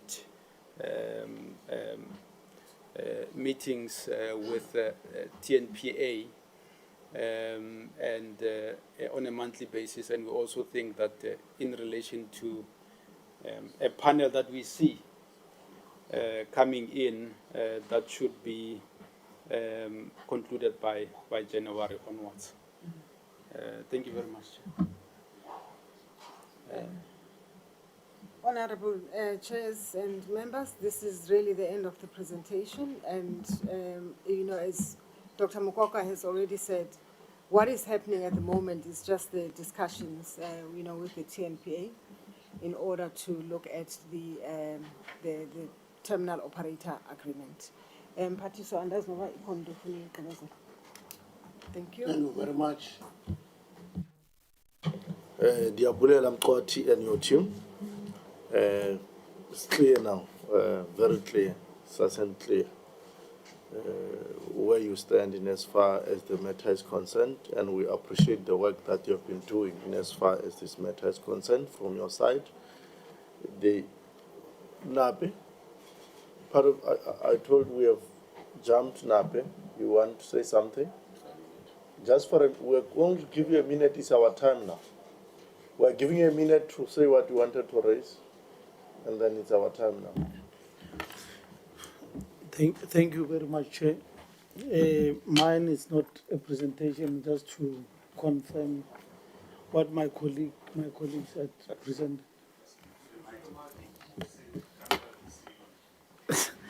Yeah, it's the first time.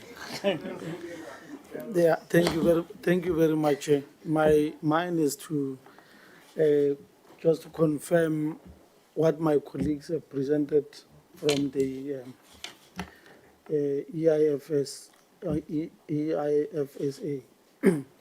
that we do have a capacity to supply the petroleum product. For instance, New Horizon Oil and Gas, which a company I own, we have signed a supply agreement with Dangote Refinery. We have signed a supply agreement with Dangote Refinery to supply petroleum product to South Africa and the SADC.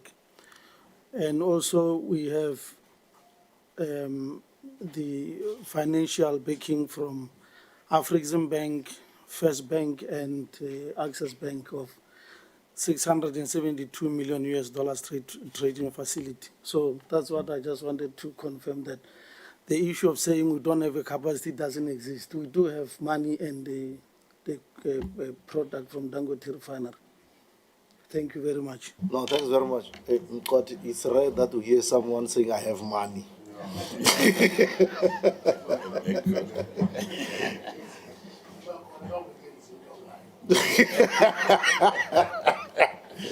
Colleagues, we are going to note hands now. Yeah, those who want to impress on this matter. Yeah, I think you're all going to speak. Lefefe, you'll start. It will be followed by Honorable Gama. Honorable Webster will come. Yeah. Huh? Chance. Honorable Chance. Webster. Yeah, you are noted. Ghana, you are in. Yeah, then we'll end there with Ghana, and then we'll come to you, Blosser. Then after Blosser will be Montana. And yeah, then it will be you. Yeah, it will be her. Then you'll conclude Malmat. Yeah. In that order, first, Honorable. Can you just protect us here quickly? Huh? Can you just protect us here quickly? We sat for like 4 hours listening to you. We never became defocused. So when it's our turn, we expect the same thing, Chair. Oh, thank you very much, Chair. Let's be disciplined in terms of time, ne? Yes, Chair. No, Chair, thank you very much. I think, Chair, the comments of the Minister, Honorable Kwete Mandashi, were enough for us to close our laptops and iPads and leave.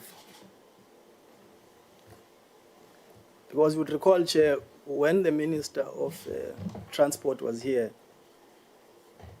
we asked the same question: what is to aggregate?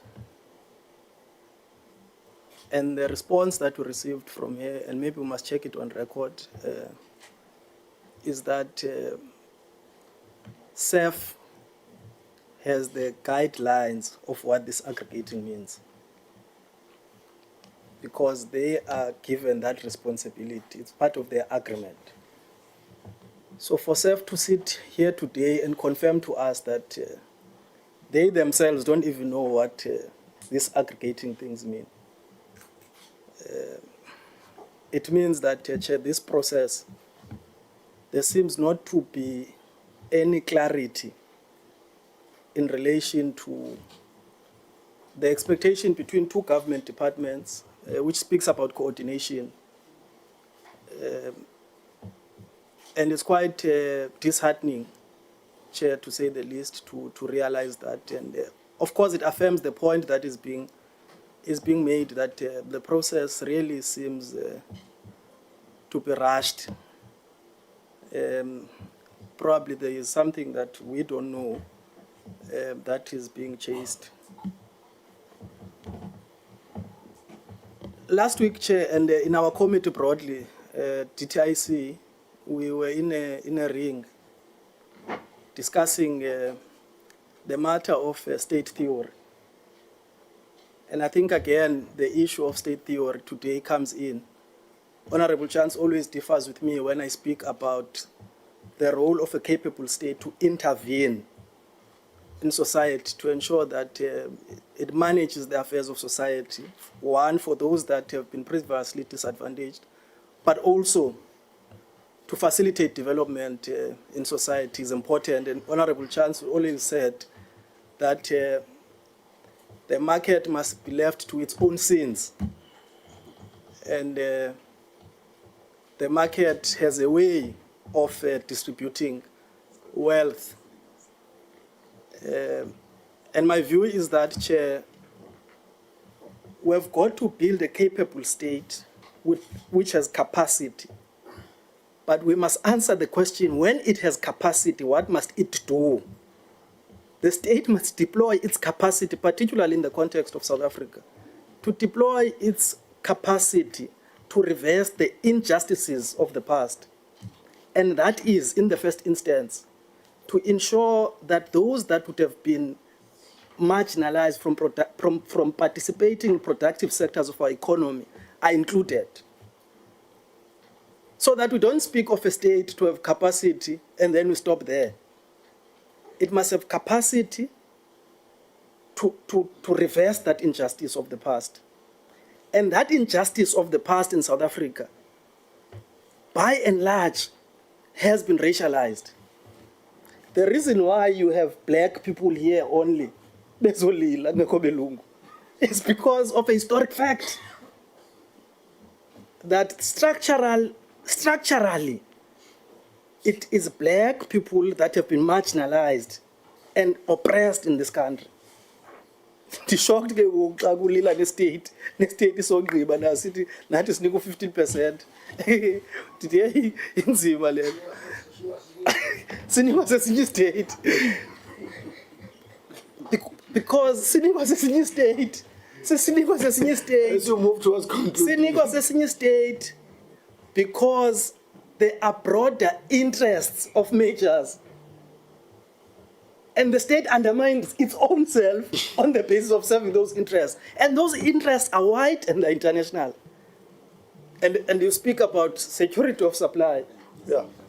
Now, conclude, Lufef. No, I say wrong. Yeah. Now, as a landing point, I don't agree with Section 79. Actually, the contrary, I agree with it. But it is being used inversely here, incorrectly. Section 79 is supposed to be used to intervene as a state, to break monopoly and to ensure inclusion, not to exclude. So my sense is that let's have a genuine discussion. And Minister, you were speaking somewhere, you were speaking about motive forces, those that stand to benefit from this democracy. It's the working class, poor masses of our society, and you said the bourgeoisie as well. These colleagues are part of those motive forces that stand to benefit from the advancement of a national democratic society. And if, when we are the forces of liberation, when they are at the top of the state, of governing the state, they are the ones that always cry for being disfranchised.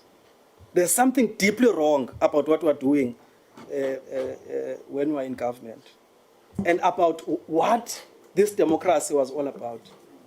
Thank you, Chair. Okay. Dama. Thank you very much, Chair, and good afternoon to everybody. And thank you for all of the presentations that you have made. You know, when the founding fathers were proclaiming the Ports Act number 12 of 2005, they never envisaged that Section 79 would be used in this manner. In fact, the TNPA and Transnet have got an island view precinct strategy, which suggests that there should be a Section 56 process that takes place so that those 10 paths can then be allocated in a manner, in a way in which there is fairness, it's transparent, and there's accountability. But also importantly, there's compliance with the Constitution in terms of Section 217 of our Constitution, which looks for equitable and competitive as well as cost-effective procurement. So the other issue that that strategy tried to deal with is the whole issue of the separation between a cargo owner who owns cargo and a terminal operator. Because one of the things that the black entrants would be complaining about is that the cargo owners who are in competition are also the terminal operators. So what they're able to do is to prevent those who compete with them from bringing in product into the country, therefore undermine the energy master plan of the country. So those issues were also envisaged. So I think that what we need to be doing and saying is that the Section 79 that is envisaged here should be actually just quietly dropped. And the process needs to be restarted so that we can make sure that everybody can then come in. But also importantly, the CEF, cannot be given this marginal role that to play. In fact, when we talk about the capacity of the state, I align with Honorable Mkati in terms of how we need to deal with these issues. So I think we must insist that this whole thing is relooked, that there is clear criteria in terms of how we are going to make sure that the previously marginalized people can come in. There's a whole value chain around access to a berth. It's one set of issues. Who has access to a berth? Now I hear that because there are 10 berths and you've got 15%, you'll be given access to 1.5 berths. That's how nonsensical this thing is actually becoming. And then at the back of port, the existing owners, they own all of the tank farms, which means that the storage goes to them. And then when you say to them that you must extend, why? What are you extending? The ownership of all of this has reverted to Transnet. Transnet owns these things. And because Transnet owns these things, it is the state. So as the state, it can then start a process to say those who were excluded, they can then begin to come in and be part of the value chain. But also the historical people that were there since the 1950s, they are disinvesting from this country. So why would you then perpetuate that and then say you are going to give them a 25-year lease? They are fleeing as we speak. They are going to other jurisdictions. But we now say, no, give them 25 years, each one of them, so that they can have these 10 berths. So for me, I think we need to make sure that there's proper oversight. But also I think as committees, because what we envisaged was that people who have the instrument of Section 79 in their hands would use it properly. And then we find that they now not use it. It means then we need to amend that. So that there is proper oversight in terms of how that instrument can properly be used. Because in the past we understood that they would know that there are black people who need to participate in the economy. And now that that is not happening. It therefore means that we need to make sure that there's proper oversight in terms of how we oversee the regulation, but also that the ministerial instructions, they must comply with existing laws. They need to include the transformation agenda and also affirmative action policies. But also they must align with the public interest. When we have a CEF, it needs to have the proper state capacity in order for it to be able to reflect the broader transformation goals of our country.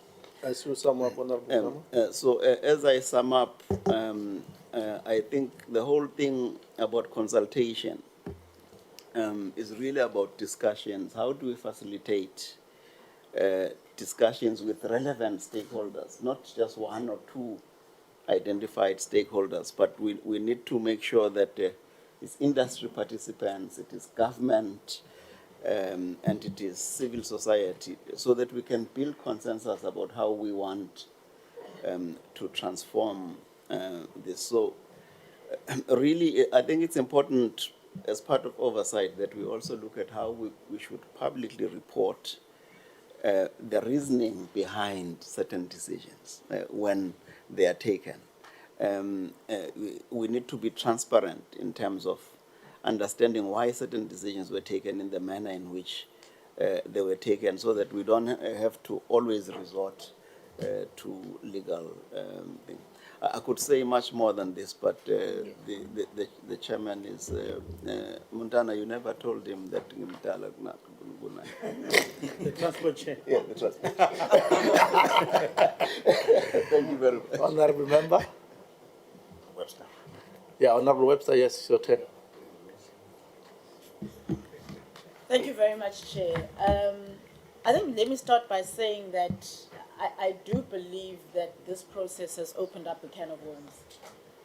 I think what we've dealt with today and what we've heard speaks more to other issues even than just the precinct, the Island View precinct. There are many issues in this industry that I think have been exposed from this process, and that I think, Chair, some of them will need to take up post this process. Some of those issues are issues of localization in the industry, and you've seen from countries like Kenya, India, Brazil, the processes that they have taken to build local capacity. And that is what we have to look at, not only just for issues of sovereignty, but also for industrialization purposes. And so I think that's one issue. It's also raised glaring issues about transformation in the industry, and hearing presentation after presentation and just getting the realities of what happens in that context has also been an expose of what is happening when it comes to transformation in the industry. So when I say it's a can of worms that's been opened, it's because this is beyond the leasing issue that we're dealing with when it comes to the Island View precinct. I think one of the things that we need to be clear about, and Chair, when one of the presenters spoke about going to court, I heard you discipline them, but I don't think we should overlook the fact that there is a serious legality issue in the process that has been followed. There has been overreach, and it is one of the things that I think as Parliament and as committees we need to take very seriously. Section 79 was never meant to be about awarding commercial rights. It's about an emergency process, it's about security, and I think it has been commercialized in this process. But beyond that, there are legal consequences that could genuinely come out of this. And those who say they'll be willing to go to court, well, they've got grounds. And I think if we do this process right, we can avert that. And that's what we should be trying to do through the process. I also want to raise an issue that keeps coming up in different ways, but I think that we are going to have to make sure we get clarity on. And that is the issue of reversion and ownership. I think NERSA also mentioned it, to say that there's this conversation in the sense that the state owns the infrastructure, the tanks and the rest of the infrastructure, whereas it seems there are historical leases and there's a reality that they are owned by the majors. And that clarity we are going to need to pursue, and we're going to have a conversation that is based on what the reality is when it comes to those historical leases. Because there's a seeming assumption that that infrastructure state has access to, etc., but that doesn't seem to be the factual reality. And so we need to be sure we know what we are talking about when it comes to that. Because it is likely that the storage tanks, etc., and associated infrastructure are actually owned by the incumbent oil majors and would have to be purchased by the state because of the historical leases. And then it was really good to have you here, Minister, because I think it clarified certain things. And I think as a custodian of energy security, it would be good to know and to have your own perspective on whether this directive actually aligns with the Energy Security Master Plan. As a directive, does it align when you look, and as a custodian, knowing your responsibility, does this directive then still align with the Energy Security Master Plan in the way that it is framed and in the way that it comes out now? I've got two more points, Chair. Just sum them up quickly. I'll sum them up. And then with NERSA as well, it would be good to know if you believe that in terms of how the process of consultation needed to have taken place, did it take place in the way it needed to with NERSA? I think we need to know that as a committee. And then lastly, it will be important to have the all measures here, because I think the minister raised a very important issue, and that was the fact that if the bulk of the commercial access and capacity sits with the oil majors, then transformation also sits as an imperative. And so we need to know from the oil majors, what are their current commitments to that? Actually, we could be sitting here making assumptions that there aren't any current commitments, and they are. What are future commitments that they are willing to make with the access that they then will have commercially? So Chair, I think that's something that's also important for us to know, that we need to come and have the oil majors here and have the conversations with the oil majors and also hear from their perspective. Thank you. Thanks very much. Honorable Thureng? Thank you, Chair. Chair, I think on the issue of transformation, our position is clear in the sense that transformation very clearly is needed in South Africa. We cannot discount the historical imbalances that have taken place over the years. The question, however, is on the operable question, I suppose, is on the how. And I think that one of the ways, in our view, is to ensure we level the playing fields, particularly through an educational process, where our children who have not grown up during apartheid are given equal opportunities to be able to own the future of South Africa. And so that's one of our views coming from the ACDP. Just perhaps two observations. The one is that the submissions that we've received today from our HDSAs and your triple BEE groups related to the Section 79 directive. On receiving those submissions, I think one of the key allegations that has been made, one of the key concerns, is the failure, even within that Section 79 process, to actually follow the due legislative process according to that Section 79 directive, particularly around the area of one consultation. I think that NERSA was quite clear that the Honorable Webster raised it, is in that they feel that there was not a consultative process. It was more of a meeting, an urgent meeting that was called to discuss items that weren't necessarily even clarified. So I think that that's concerning. Whether the actual consultation or the consultative process with regards to the Section 79 actually took place in terms of the legal parameters. I think the second aspect of concern also that has been raised is the use of the Section 79 process juxtaposed to the Section 56 and the inappropriate use of the Section 79, and that also raises concern.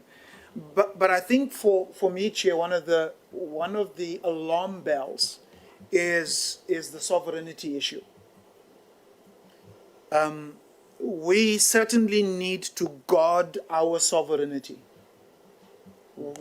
The sovereignty of South Africa cannot be compromised in any way.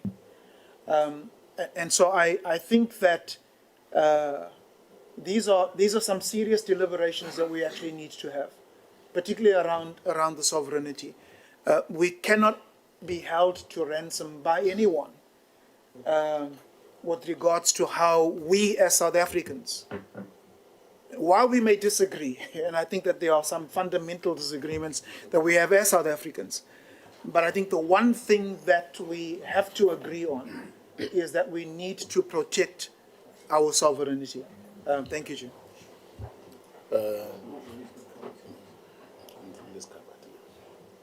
Include is covered. Is it me, Chair? Yeah, it's you now. All right, thanks. So my senior Honorable Thring has ended on a very powerful note. So what I said, and I'll repeat what I said, Chair, in the last meeting, where SEF was not in the room. And I said SEF must be in the room so that every player in this has to be in the room. So today we have SEF, we have SEF, we don't have Transnet and Transport. Now, next time we meet Transport, we say, but SEF said this. Then SEF is not there. Then we have to come back to say, but Transport said this. So what needs to happen is that all the role players need to be in the room. All the role players need to be in the room. So that what you get, Chair, you might remember, and I'll remind, I had said to Transport when we met with them in Transnet, I said, give us a timeline of when did this thing start and end, up until you issued the directive. So you had this lease that expired. What happens between then, up until you issue a directive? Take us through the whole process. Because when I read through, so for instance, so SEF says we made the Section 79 application in 2023. Whether they then kickstart the process, or already by then the process was on the way, that they then make their own submission then. Because if we don't, we are being made to chase, almost we're chasing our own tail. But how this thing feels like, the friend who had gone to hospital because they said they were coughing. Like they thought it's a minor cough. But then when they did the checks there, they realized that no, you need to be admitted. And you are so fortunate that you came today, because I think your heart is actually problematic. We have to admit you. What am I saying by this? Is that and I said this, that the industry itself, so what this has opened up, it's the need for us to look at the entirety of the industry. Not just this particular deal. Because you can look at it and say, no, let's focus on this deal and then everything will be sorted. Not everything will be sorted. We have to look at the entirety of the industry. Even in that meeting, Chair, I had said that, Norman, the way even transformation in the industry. So I think someone said that, you know, the black players are there by the retail and then they still have to borrow money for the forecourt. Now you have to look at the entire value chain. And if we're only looking at this particular component, we'll also be missing out on many aspects. And it will be important for us to look at the entirety of the industry. Obviously, we're going to look at this, and we might very well ask to say, all right, if, say, for instance, Section 56 was used, because sometimes you might say, all right, maybe if 56 was used and I was disadvantaged even then you are going to argue that no, 79 should have been used. Maybe I would have been advantaged. But because 79 is used, then you are trying to seek refuge in 56. Whereas we need to look at it at this more holistically. So my firm proposal, Chair, on 2 points. One, it's I think that the committee itself, DTIC, needs to look at the transformation aspect of the industry, not of the deal, of the industry, the entirety of the industry. But for us to close or maybe to progress on this, we need all the role players in the room. It's not right. I don't want to talk about transport and then next thing I will say, no, but Minister Mantashe said he doesn't know what aggregator is or whatever it is. Now they must come into the room and say, all right, tell us, what is this aggregator thing? How does it play out? So that even ourselves, when we live here, we don't find ourselves saying, no, but SAFE said they don't know what you're asking or what you're asking them to do. You are changing their mandate and so forth. So those are my 2 firm proposals insofar as this particular matter is concerned. But this is, and just to thank the colleagues that have presented, it starts putting in pieces in the puzzle. But the puzzle is not complete yet. We do need the whole team. So it will very well be the joint committee, or whether it will end up being 4 committees, because Minister Mantashe is correct that portfolio committee also needs to be in the room. And then because now I think there was that separation on energy from DPMR, that you might then need check whether there's another committee that also needs to be in the room, so that when we look at it holistically and not piecemeal. At the moment, it's piecemeal, and you leave here even more confused because what you thought you knew. As you conclude. Yes.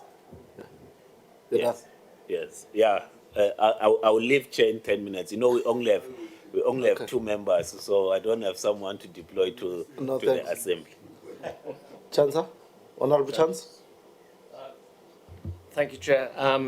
Yes, it's a pity that the 2 bogeymen are not in the room at the Department of Transport and Transnet, because they do seem to have a lot to answer for. And it's extraordinary to me that nobody seems to have seen this Section 79 directive. Where is this thing?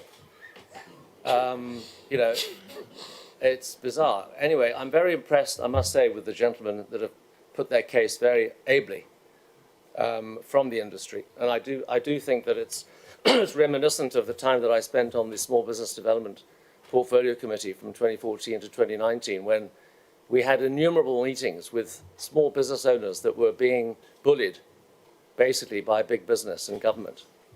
And that led to the tabling of the Small Enterprise Ombud Service Bill, which eventually found its way into the amended Small Business Act.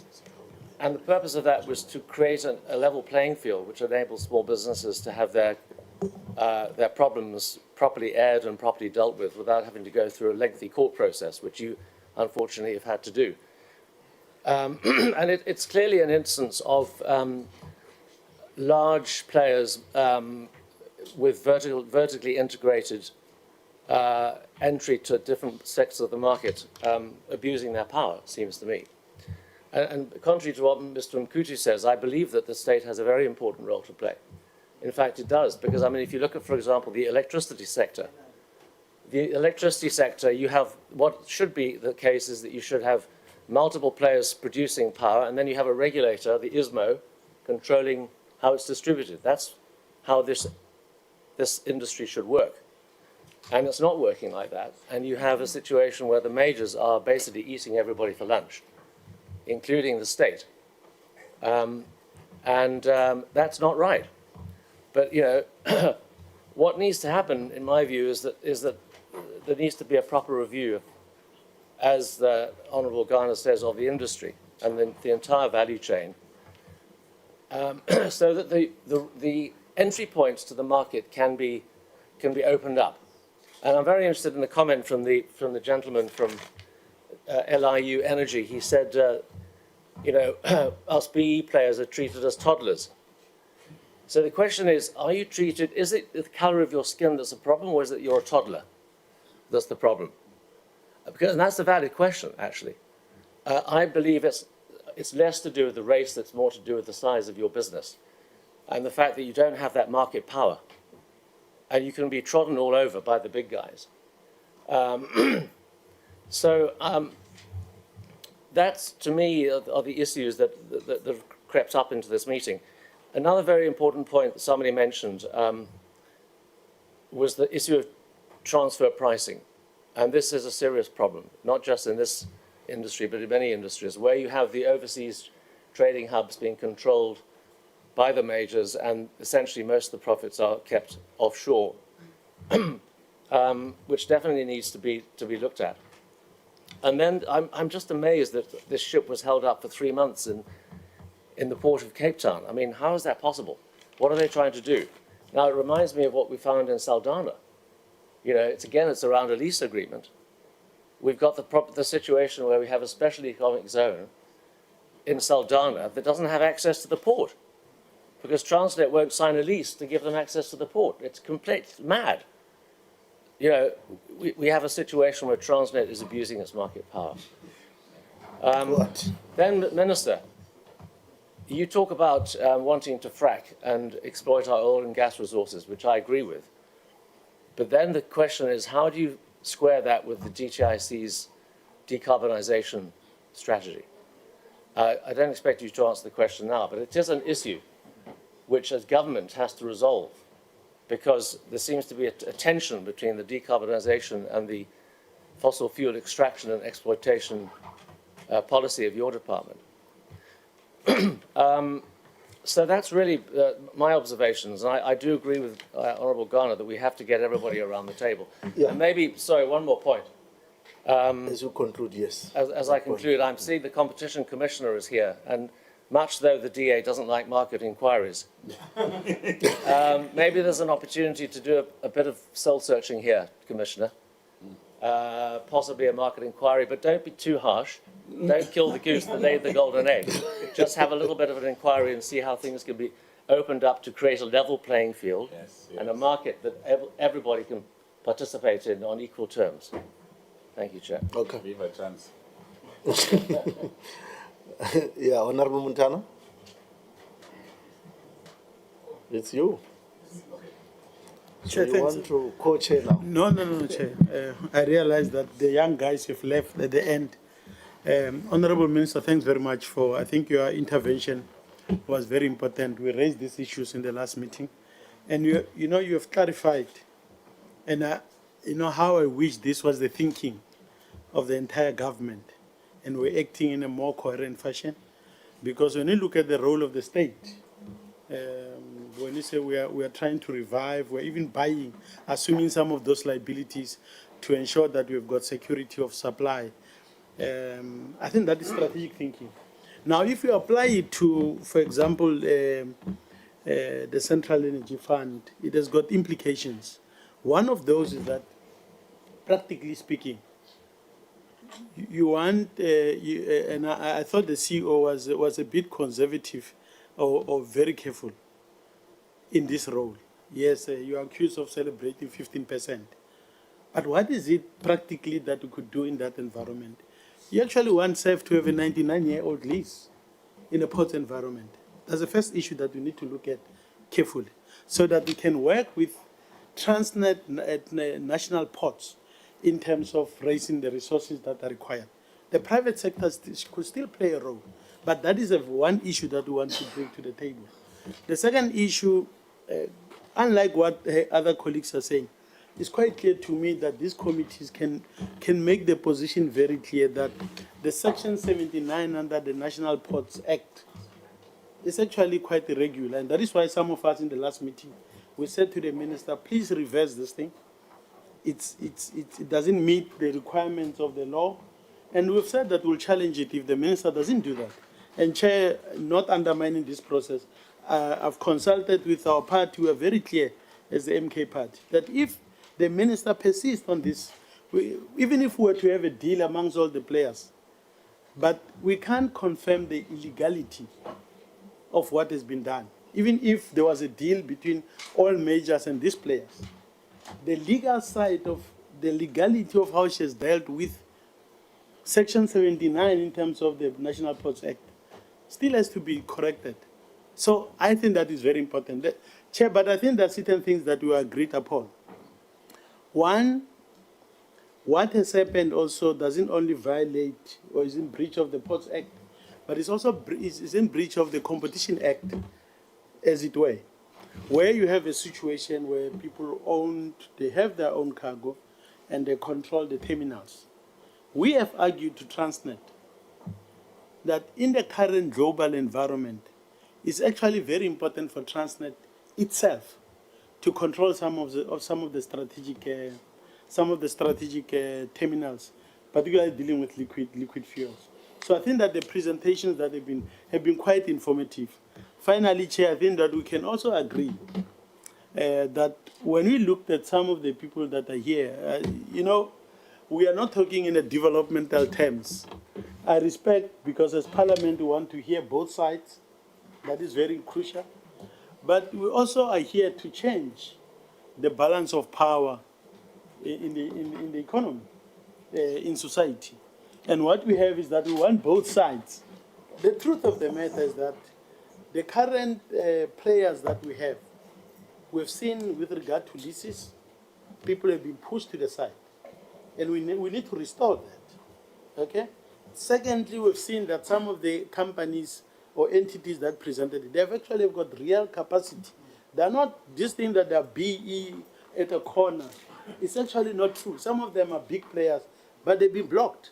We've seen, for example, with regard to jet fuel, we've seen some of the black companies being blocked so that they don't supply into that space. Yeah. Now, finally, Chair, I think we need to say, what is the specific role of Parliament? Because I think that this thing that we're going to wait for a comprehensive solution is not going to help us. Parliament has certain things, and we can adopt a resolution after we've adopted. We've of course sought the advice of the Parliament's legal advisors, and then we push a resolution.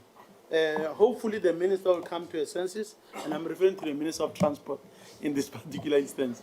Will come to a senses and say, "Look, we need to do this thing differently." But Chair, I want to emphasize that I want to. Chair, can I start afresh? No. Thanks very much. So Chair, I think that's what it is. Yeah. So we are searching for a solution, but we want to make it very clear that we have obtained legal advice, and it's very clear that the minister has violated the law. And if she doesn't correct that we'll give them a letter that she does that within 7 days. If not, we'll have to serve her with papers. I think that's what we're going to do. Thank you. As you do that, can you have trust in this process, Chief? No, I believe in this process. That's why I'm here. Yeah, so you must have trust in this process. We are not yet in some bogus arrangement here. We are dealing with a serious matter here. So you must have confidence in this. You must not put your leg here and the other leg in court. We don't operate that way. Blossom? No, thanks, Chair. I mean, we are pressed for time, so I'm going to be very short. And I like the clarity, Chair, that you are giving to Honorable Montana, that let's not, want to degenerate our own process and look at other issues when we are dealing with this issue here. Yeah. Look, Chair, I think we are in agreement, and I'm happy with how both you chairs have conducted the sessions. We're in agreement that this Section 79 directive does not seek to want to address the transformation agenda of this country. It does not assist us with anything, let alone that it's legally flawed. Even if legally it was correct, it still does not assist us. We will still call for its repeal. So as we move forward, Chair, I'm now interested. I mean, every issue has been articulated, and the colleagues have presented their case very well, you know, in terms of their capacity. And the tone that keeps coming up, that they are small to medium enterprises, is not true. They are saying it themselves. They've got the experience, they've got the capacity, they even have the finances. They've been there in the markets. Why do we keep referring to them as small, medium business enterprises, as if they are people who are starting up? They've got experience, 20, 25 years experience they've got to this thing. So we ought to then give them that assistance in the market so that they become big and role players. So, Chair, for me, I'm more interested in the way forward to say, how then do we move from here? And the first proposal for me would be to say that let's propose that the directive, this section 79, is put in abeyance. It has to be stopped. So that we are able then to deal with other issues in terms of how then do we bring in the role players. But also, Chair, these all measures that have got such a huge stake. I mean, we are calling everyone here. Everyone is calling about the Department of Transport was here, all the role players, different ministries. We must call them here as well, so that we are able to tell them in their faces that what they are trying to do is not going to happen with the minister here. So all these major old players that have been given such a huge stake in this thing, they must also come to Parliament. Let them be here so that we tell them in their faces that we are going to open up these markets, and then we want the inclusion of the states and we want the inclusion of black businesses as well to partake. And also, Chair, lastly, maybe as my passing choice, yes, is this thing that we told the minister that her directive, you know, didn't meet section 79(2) of the Act. And she deliberately said she consulted. Now, I don't know how we're going to act to that. We might need, I mean, Chair of DTI, you then propose that we might need to look at the legal prescriptions in terms of how we deal with that. Because she misled us. She said here and she misled us. And she said she complied with the Act, and she didn't. And I think we need to look into that and see then how do we move forward. Thank you very much, Chair. I think we know that we didn't conclude at this stage that she misled us. We'll have to still do the checks. Madam Maja, if you can conclude the questions here. No, thank you very much. As I greet everybody in the House. Chair, I think you will recall very well that we have agreed that we will listen to everybody. And indeed, we have listened to those who are here today. And as a caring government, we strongly believe that we can listen. And after listening, we can arrive at a certain conclusion that can assist everybody. It is clear, as pointed out by players, that there are some other areas that will require that what you have been complaining about, that every time the issue of transport is raised, everybody is looking at you. That as the chair of transport, assist by bringing the minister here and inform the minister to come with these measures. We also hear from their side, as we will be moving forward to have a solution on the matter. Because it is clear somewhere that you are mentioning the issue of no clear evidence on how initiatives will transform the society, especially uplift black businesses.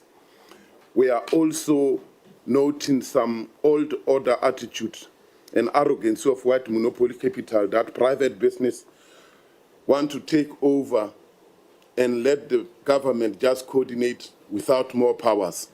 We are noting this and we are saying, because we are from transport and the minister belongs to us, also affording us chance to be meeting with her. So when we come here, we are clarified. It can be correct that the issue of meeting is transformed to a consultation. At some stage, we'll need to balance the matters. Therefore, Chair, let's build this going forward with confidence, unlike those that will want to intimidate in a form of court, where they might not even win, but we want to convince each other and have a buy-in in a correct way. Yeah. Thank you so much, Chair. No, thanks very much, Honorable Roma. God, we...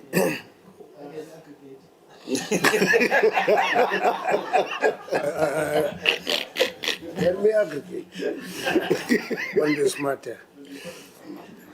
I will just comment on few issues. Time is against us.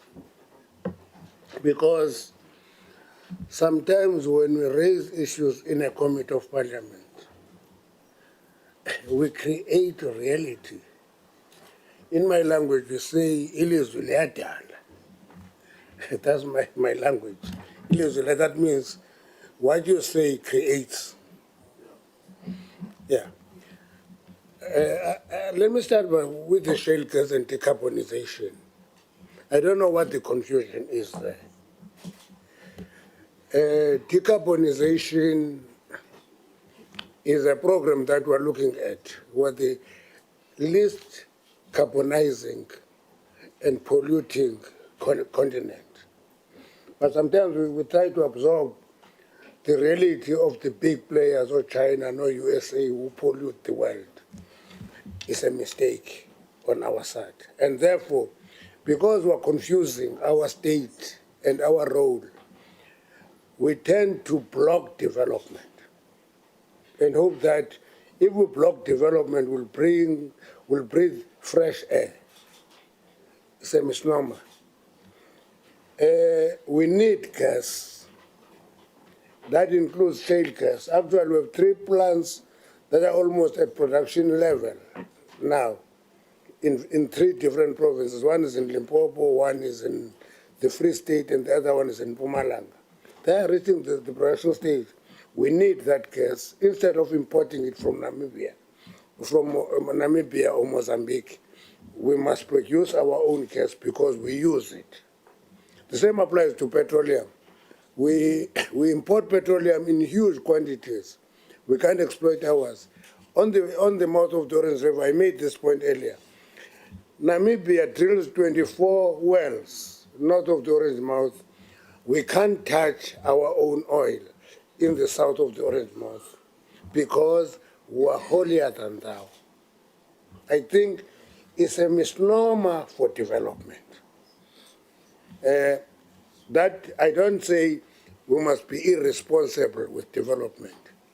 Ecology and economics must be integrated and not be counterposed. Because once we counterpose economics and ecology, the formula is disastrous. I'm leaving that one. The second point I want to talk to is the point of being treated like toddlers. This has nothing to do with race, but size of a business. Size of a business is rational because I can tell you with my experience, I went to the mines many years ago. I don't want to tell you why, because many will be ashamed here, but they were not born when I started working in the mines. And I go there, I have matric. I can't put my hand on a blasting certificate because it is reserved for a scheduled person. And a scheduled person is a white male. When OKIP Copper appointed a colored person to do blasting, main workers in Today's Solidarity organized a national strike to reverse that decision. So that is the history that we must not erase. We must actually build on it and move ahead. So the fact that businesses is the size of business has nothing to do with race. Size of a business has everything to do with race. Many of these black businesses could only develop businesses because there's change. So there's no reality in race not having to do with the size of business. I agree with the need to guard our sovereignty. Minister, I agree, honorable member. Yes, I agree, minister. Minister of religion is a minister. Minister of religion remains a minister. Now, but equal opportunities are important, but affirming those who are disadvantaged is a duty. It's not a choice. It's a duty. And I want to make one last point what do you do with the capacity of the state? You deploy it to reverse injustice of the past. Because you're not in my portfolio, you will not have the access to this information. Let me give it to you. Because I'm here today. You know, coal mining is owned and managed by black South Africans. Not by accident, by design. Eh? If you take a company like Seriti, which is a black-owned company, 100%, it's bigger than Pick and Pay. And in that sector, only Glencore is a white company. Every company there is black, they own it and they manage it. So that's what the state does. Okay? You'll see that trend in manganese, you'll see it in PGMs. Now, and that is the role of the state. When I came to this portfolio, I made an observation. I want colleagues from this sector to understand my view. I said to them, the difference between mining and energy, it has not been resolved clearly. When you deal with mining, you are dealing with a sector. When you deal with energy, you are dealing with competitors. Every company is a standalone and is a competitor to the next company. There is no voice of the sector. That is my grievance up to today. We formed the Energy Council. We formed it. It has not resolved those issues fully. This sector must be a sector. It must have a collective voice on certain matters. Compete when they must compete. But they are a sector. And to me, until we resolve that, we're not going to win many issues. Because we'll come to this committee as individual companies, complain there's no collective voice that puts one weight into the issues that affect the sector. It's an issue that colleagues in the sector can deal with it on their own, unify themselves, come here and put a united voice of a sector. But in this regard, in this issue, I'm not going to throw Minister Chris under the bus. She has a responsibility, she runs a ministry. I'm here because it affects my sector in a big way. Actually, I hear somebody saying we must call the majors and the Minister of Transport. Actually, if you want the majors, call me. They're in my sector, those majors. Tell me to bring those majors here. Not transport, they're not in transport. All of them. Even the disbursement that you talked about is half the story. Many of them move from retail to exploration and drilling. Yeah. I want to leave it at that, just to give you just a picture. That's why, to chairpersons, it is important to draw in Mika Mashaule in the process because she is the chairperson of that portfolio. And we respect him, Tina, public sector. Sometimes it's difficult, but we need him.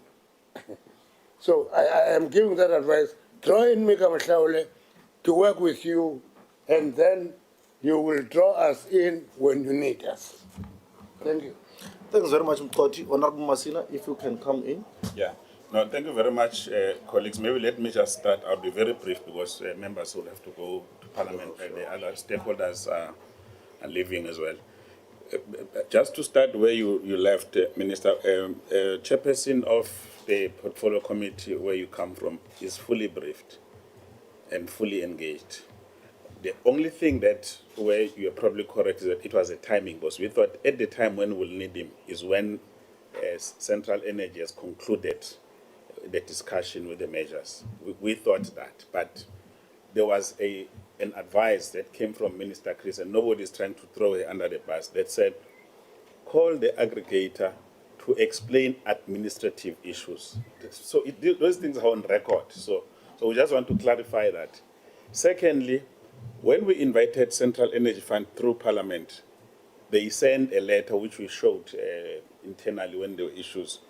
The letter was sent to your PLO, not once, 2 times. He's not a minister. Well, we're told we speak through the PLO, but I'm just putting it on record that we did.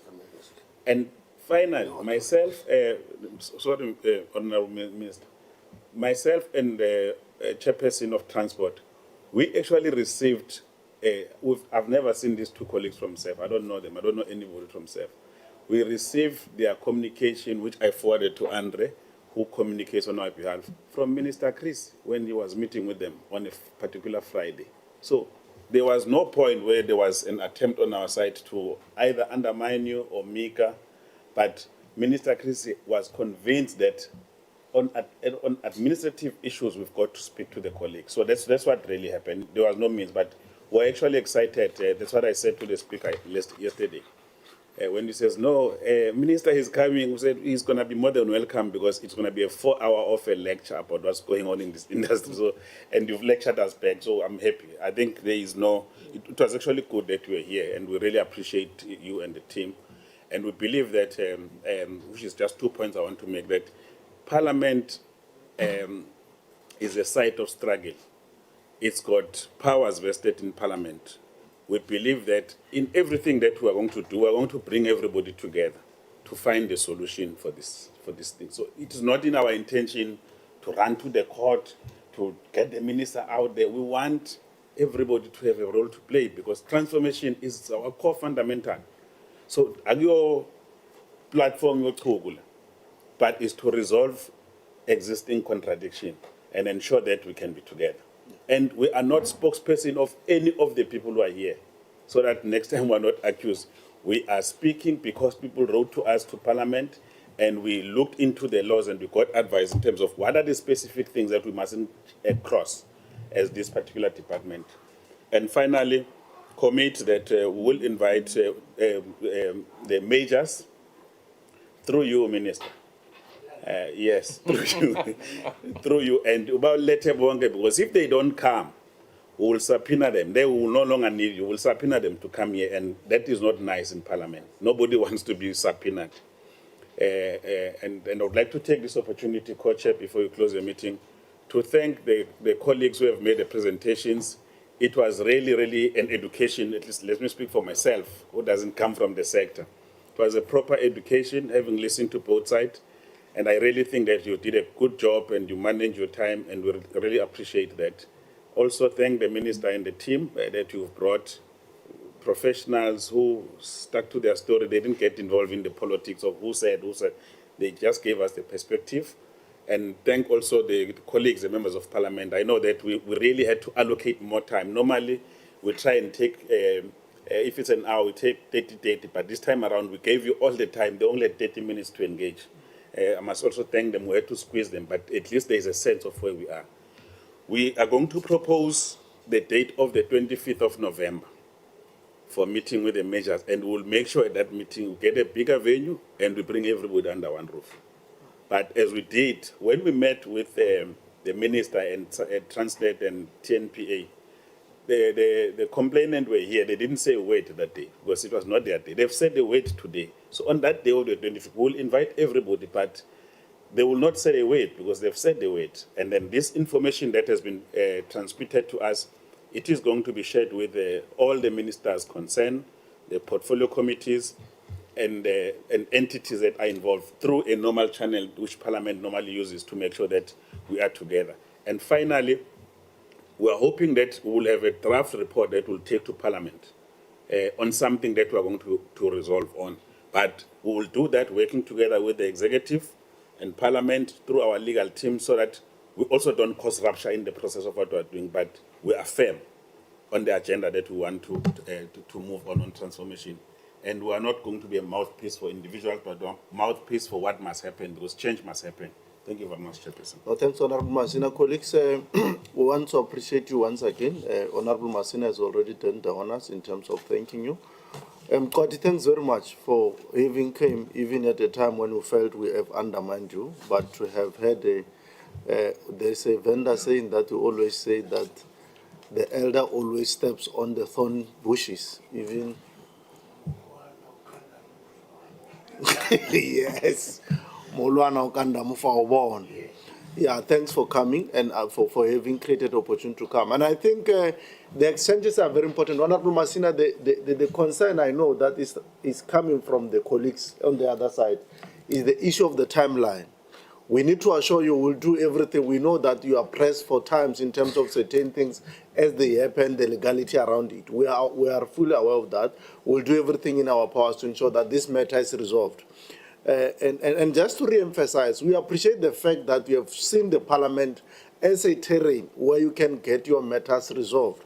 We do not like it, and I must say it up front, when matters that can be ventilated amongst ourselves are ventilated in court, because a court can rule on a matter on technicality, even when we have a genuine matter, and then you can be thrown off the window. But here, we try even to give you an opportunity to address those particular technicalities. So don't be swayed to want to jump steps and go to the other route. It's your right, you can exercise it, but we always say the parliament is the Congress of the people, where you convene and engage freely without limitations of these legalities that you can be thrown out of the window in court. But also you don't pay here to meet us.